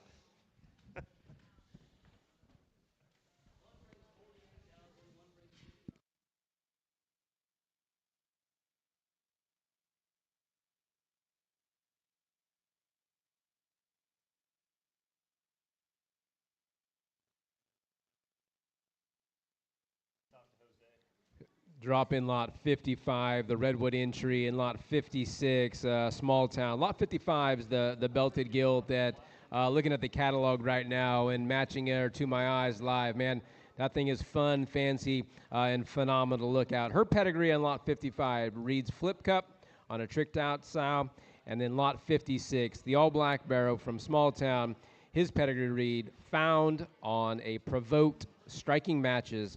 I'll let Mr. Hummel and Mr. Machado discuss lots 55 and 56. Yeah, we drop out the 55 gilt. She'd be a litter mate to that male pig in lot 4A earlier. Obviously, it's pretty evident we did a very good job of mixing our pigs early so they wouldn't fight. That is clearly a joke. She kind of got dominated in her pin, so pardon her for being a little hunched up and a little ouchy moving as we study her out here. I can assure you that gilt reads good in her angles. I think a very extreme kind of a female. We had a lot of gilts this time, and James invited us to this sale, and we wanted to take it very serious. I think one that's extreme in terms of shoulder height, one that's wild looking in terms of her stout skull, yet she has no crest. She's so chiseled in her neckline. You study her from her blade back, round rib, big power and shape and mass laid into that one. I can assure you, when she's not getting her butt kicked by her pin mates, when that one relaxes and really gets out and floats, she's one that we had high hopes for. We bring her here to the sale. I think a fun gilt in lot number 55. Didn't you kill an all black one time? I just want to make a comment. That little belted gilt is fancy, and if you studied the catalog before you got here, you're going to find her photo. And like Brandon talked about, I don't know if she's quite as comfortable because she loves to fight. She's just not very good at it yet. And once she gets good at it, she'll be a lot more comfortable. When that thing just relaxes, I think you have an absolute monster in that little belted gilt dancing across the ring. Kara's driving that other solid black barrel out there, and the front 2/3 of that one are as easy to look at as you're going to find. I think he is as up-headed as you're going to see him. He's attractive. I like his expressive top and his shape everywhere. You get behind him, he's still a little green and immature in the way he handles his muscle volume. Nothing about that hip and where he sets his rear leg down tells me that he's not going to get it or he can't get it. I think with the right feed products and the way we can manipulate them today, without question, that thing's going to be able to bulk up, mass up, and if you can keep that front 2/3 together with him in that hip and blow them all together, I think you have a nice, really solid black pig for that all-black division.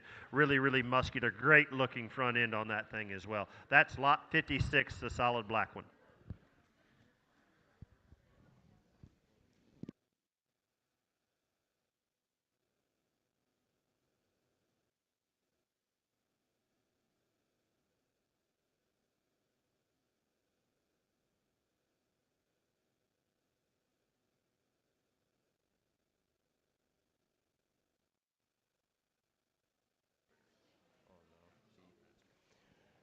Bringing a pair of littermate gilts. Littermates to that all-black barrel we just discussed. And obviously, if your eyes are on the catalog, that lot 57 may look a little bit different.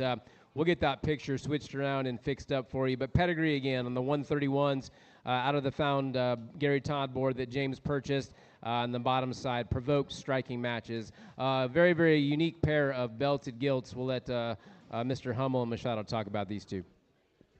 The wide belted gilt there going the farthest away is I believe that one's next. There again, we had some UV to this one, and I think we've got one that you're all going to talk about. Maybe not hit you as hard quite when she's in the back of the barn, but you watch this one go and you tell me you don't like her. Tell me you don't think she has enough muscle. Tell me you don't think she's stout enough. Tell me you don't think there's enough center cavity in this one, and I'll argue with you all day long, because I think there's a lot of good in this one. So elegant through that throat, and so big in that back, and so stout in that hip. Those are all things that those judges are going to see on that first glance, and we all know first impressions will take you pretty far in this game. Her first impression is going to stick with you for a long time. So much good. Kyle, I like a lot of things about this gilt. I think she's big-shouldered, big forearm, and is stout enough in her kind to keep on going. And we'll let Brandon talk about this next one. I think this pair is awfully nice. Yeah, I think an intriguing pair of littermates here. Cade just gets done describing the one that maybe brings the early horsepower to the table. I'm going to dig into 58. And of the pair, maybe the more striking, elegant gilt in the particular pair here. She really runs uphill and does it with comfort up front in her shoulder. She ties her neck and blends it high out of the top of her blade. From there back, even though she's probably a little rawer and not as far along as her sister, I still read this pig with having a productive kind of a body type. I still read her with having true shape and muscle. She's one that's awesome in terms of the way that she gets out and utilizes her hip and her hind leg. Good toes, good pasterns, striking look. I think lot 57 and 58 are a very fun pair of littermate sisters to study.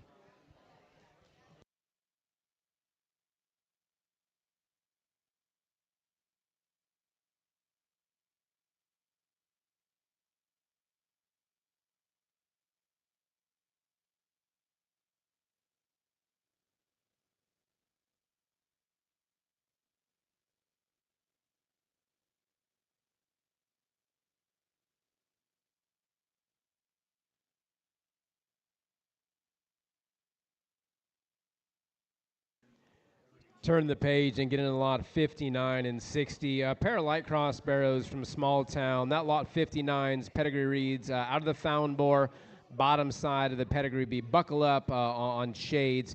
And then lot 60, that blue-necked barrow. Again, another one that brings so many quality, big, punchy pieces to the table. He's out of Counting Sheep, and the bottom side of his pedigree reads Shades on Quick Step. You could talk this one. Talk the first one.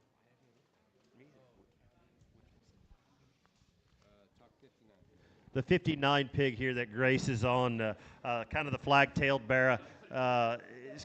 This one, it caught my attention in the back of the barn. This one is stout-legged, very stout in his stifle. He's not wanting to get out and show himself off, but you put the flag on him in the back of the pen and you're going to see a different pig. That one may be as stout in his skull and his head as you're going to find.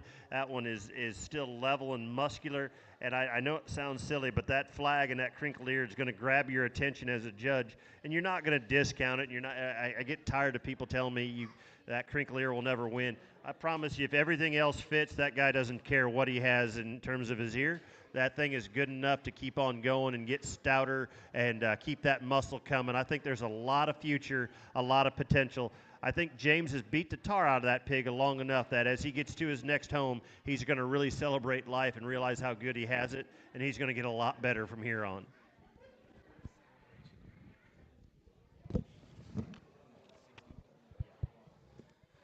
Well, next we'll describe the Lot 60 pig. To me, one that just hits me as an easy feeding, productive kind of barrow. I think one that's obviously good in his angles. He's comfortable in terms of his build. That's a big, big rib cage in terms of roundness of rib. His depth, I think, reads good. Looks like one you could take home and drop him on some feed, and I think you tuck that guy up, and I think his look gets better. I think his shape hardens up, and I think that pig becomes a very, very good project for whoever ends up with him. I think a very fun pair of light cross males to discuss here in this particular set.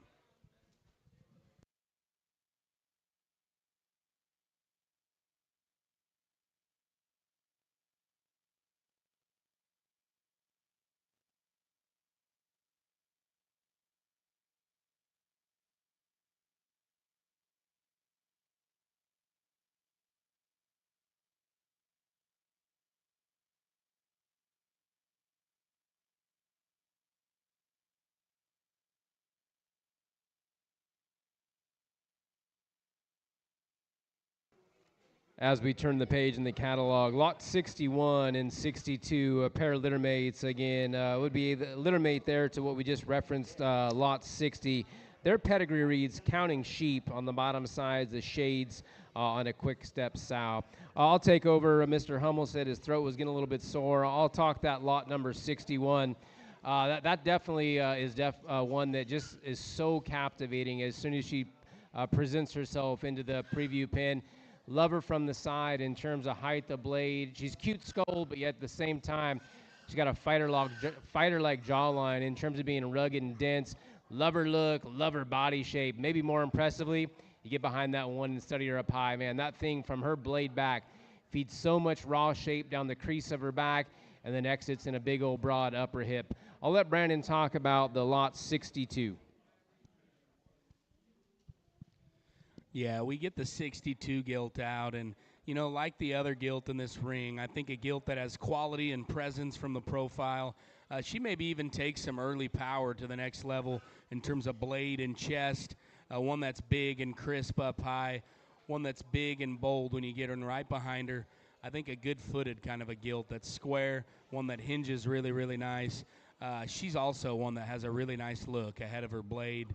I think a pair of just kind of bulletproof built, light crossbred females, whether it's in a breeding setting or a market show, I think you could feed them either way and like what you got in terms of your endpoint.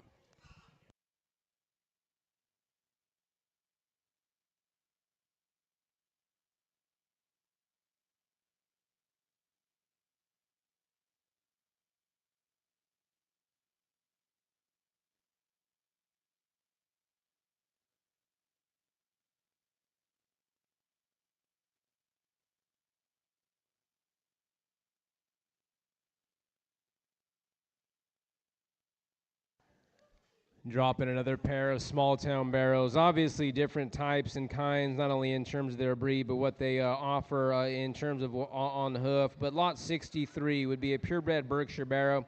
His pedigree reads upward, bottom side would be Bueno, free agent. And then as you get into the dark cross side of things, that Lot 64, the fun belted one, his pedigree again, found on the top side, provoked, striking matches on the bottom side. I'll transfer it over to Mr. Hummel and Mr. Machado. Yeah, you know, not a lot of these papered Berkshires in the sale. I can tell you the quality's been extra, extra stout. To me, one that's just big and bold, and you study this guy up high, His blade is wide. His rib cage is round. I like this guy's extra bloom and shape that he's got for this stage of the game. Yet he's one that I still think brings some quality to the table in terms of his front end, in terms of his skull and his chest. He's maybe getting a little worked up out here as we drive him across the ring. I can assure you that's a long-hipped barrel. That's one that's comfortable in his hind leg. I think you drop some protein on this pig, and he'll settle in and be an extremely good project as we get down the line here. The chromed up barrel that Kara's driving, I think his hip and hind leg is beautiful. I think it's as easy to study and easy to look at as you're going to find. And then you put a rib cage in a center cavity in one that's just blowed apart and has a really cool eye-appealing look to him. And a lot of good things about that thing. So big and dense in his bone work and stout made, just a massive kind of creature with lots of muscle, lots of show ring presence, and a huge rib cage. Lots of fun to be had with that little colored up barrel.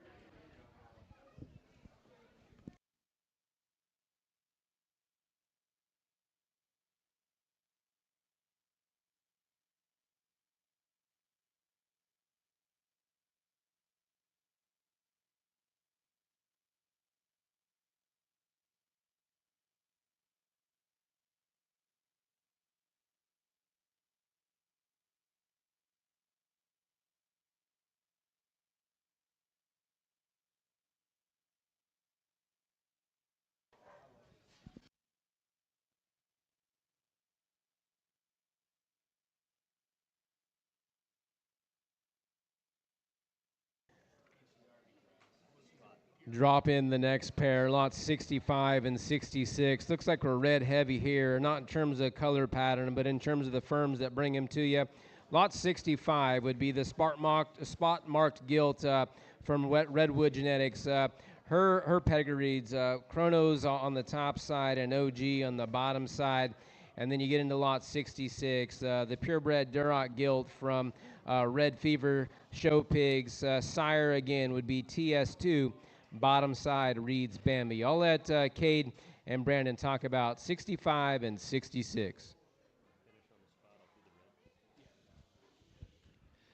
We'll talk about Eli's little red gilt here, and one that kind of fires me up when you study this one. When we had her back there in the pen, I thought, man, that thing is really, really good. And we get her out here, and my mind only changes for the better. I think she gets a little bit better than really good. I think that one can play hard, and I think that one is built in terms of balance and structural integrity, but yet you add what a Duroc should. She should be green in her muscle. She doesn't need to have, crossbred muscle dripping off of her.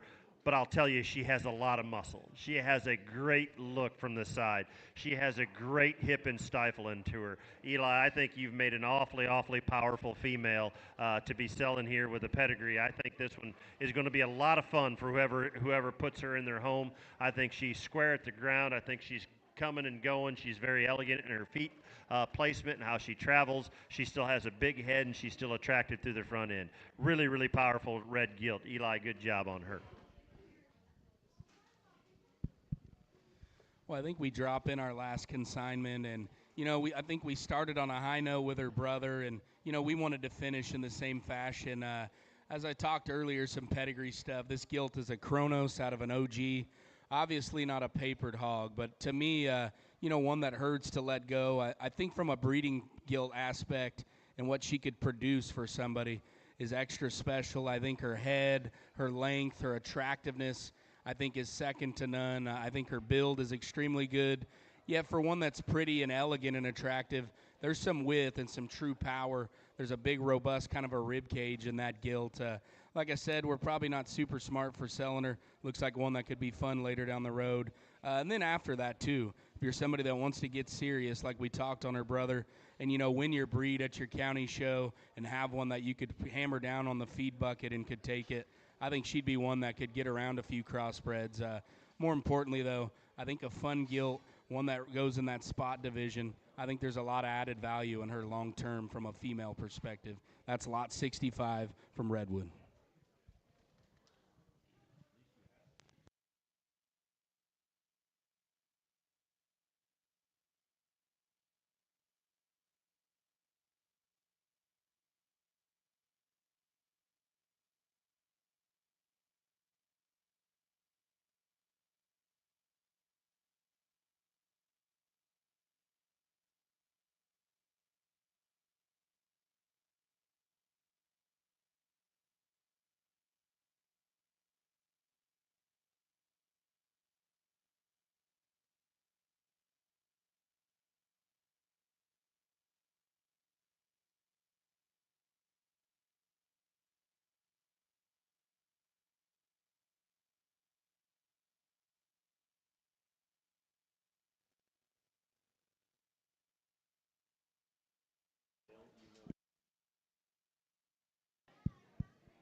Dropping another pair from Small Town. Lot 67 and 68. Lot 67's the chromed up gilt. Her pedigree reads Little Bluey on an armed and ready snafu sow on the bottom side. And then lot 68. My eyes are not seeing the same pig as that's in the ring. But lot 68, the all-black barrel that Grace is on, his pedigree again would be out of found. Bottom side of the pedigree is the ever-famous Shades body count, that 144 liter. Grace's black barrow there is just one stout creature, one massively muscled pig. I mean, you want to look at it anywhere you can see him, you're going to see muscle coming off of that pig's skeleton. Big loin coming down his spine, big hip into him. You watch him come at you. He may be as wide from shoulder blade to shoulder blade as we've had, and then yet he's still sound enough on his feet and legs. I know he doesn't really get out here and drive that well, and I'm sure he's not been paraded very much before this, but I know we've got a broken record here. You darken that one up, you get him all charcoaled up, and it will make a difference. And you think it shouldn't, but it really does. And like Kyle and I were talking, there's something about those black hogs that why they end up in barns like Kyle and I. It's at the end of the day, they're a little bit easier to buy because they're a little bit off-colored. But at the end of the day, when you get them charcoaled up and you get them dark, they're as easy for you to look at as a judge as anything else out there when you get them dark. And I keep emphasizing that because sometimes they go back into a barn and they don't get dark enough, and then I think they are the ugliest pig to look at. If you get them dark, you've got one that's stout-legged, heavy-muscled, and pretty broad all the way from front to rear.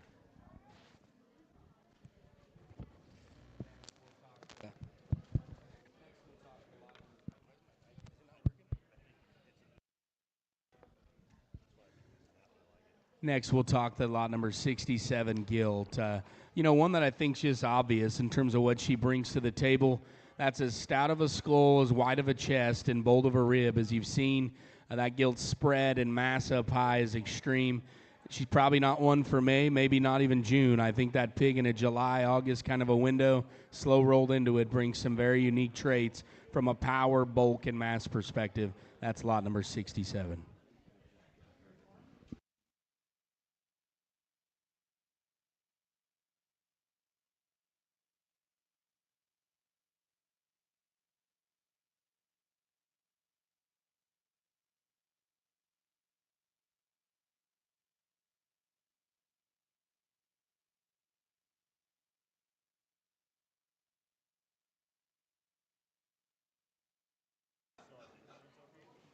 We'll turn the page and flip the script as we get into a pair of purebred Tamworth littermate gilts.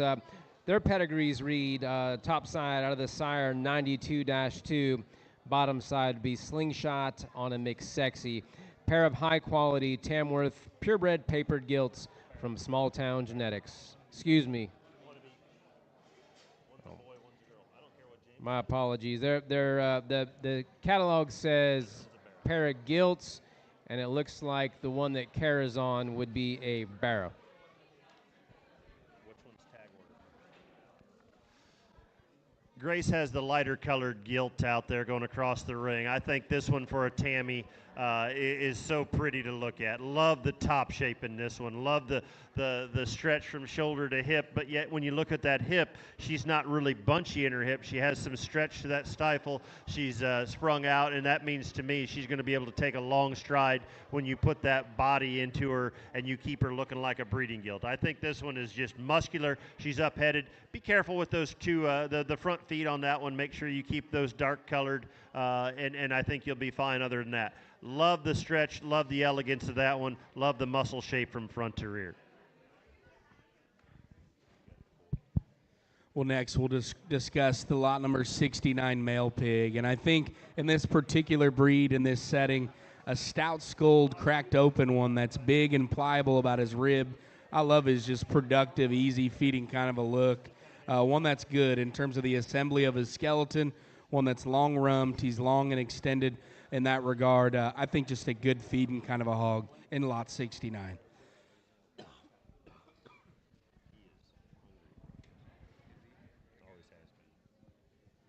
Again, lots 69 and 70.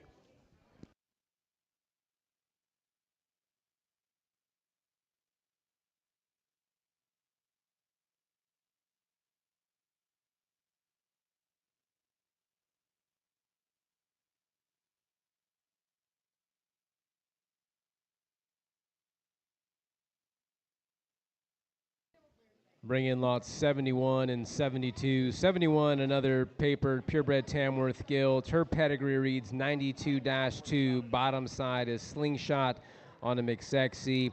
And then you get into lot 72, the Jungle Cat marked gilt from Small Town. Her pedigree again, out of found, bottom side, provoked, striking matches.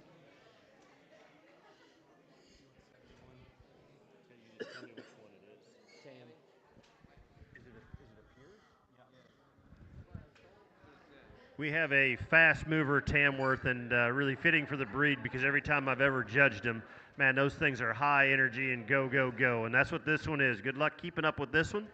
Grace is getting better, and, you know, showmanship's been worked on here for years, but we'll catch her up here shortly. Got a really nice gilt. Love the top. I love the shape. When this one's profile gets out there and you really get to study her, you love the balance. You love the structural integrity. You love how up-headed she is. A gilt that's always going to have muscle, always has a crisp top. I think that one can play hard in that AOB division as well.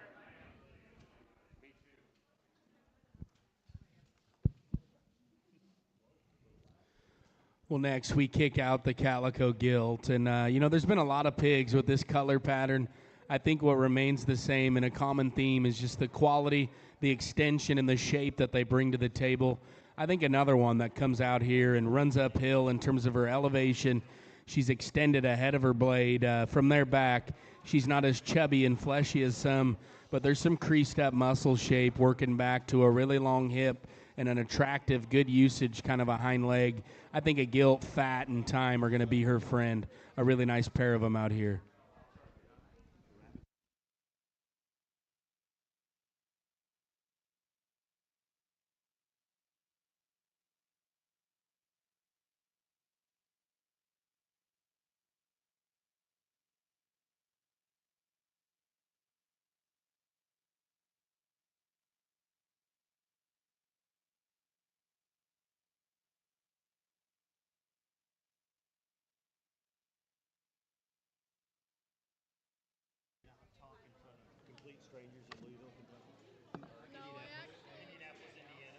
Trickle out a trio of small town entries to round out the preview. Lot 73's the Belted Barrow, 142-6. His pedigree would be found on a Federico bottom side sow. And then 74 and 75 look to be litter mates, 154 litters. Their pedigree reads found on a nerve damage big step sow. I'll let Cade and Brandon round out the sale preview here at Small Town Genetics. 73 is the belted pig coming across the ring that Kara's driving. Here's another one that is just stout, shouldered and chested. Love the rib cage. Love the center cavity in this one. Here's another barrow that's probably not on your list, but when you study him, you're going to realize that he is not going to take you out anywhere. He's going to have the parts and pieces that they're looking for. He's going to have the bone work. He's going to have the muscle body or the muscle volume, and he's definitely going to have the body cavity to get you up in that top part. You get him dark, and you keep working on that, just keeping him show broke and ready, because he's always going to have a great stretch to that front end. He's always going to have muscle, and he's got plenty of bone from front to rear.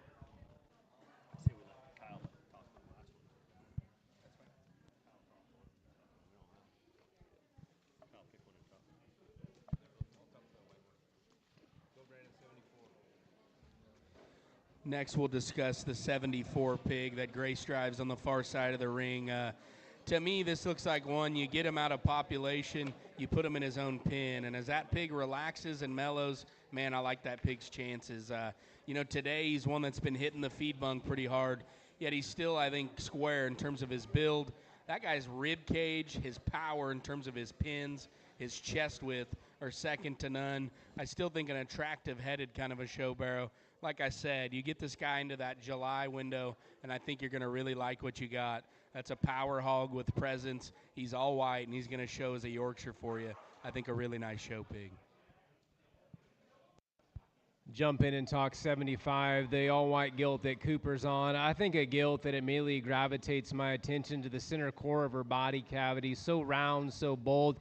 I think that propels a big, broad back on the upper part of her skeleton, and then uniquely enough, man, that thing is so shapely and dimensional right there down the crease of her back. a ton of stuff, a ton of power. Short back, proportional in terms of what she offers to the upper part of her skeleton.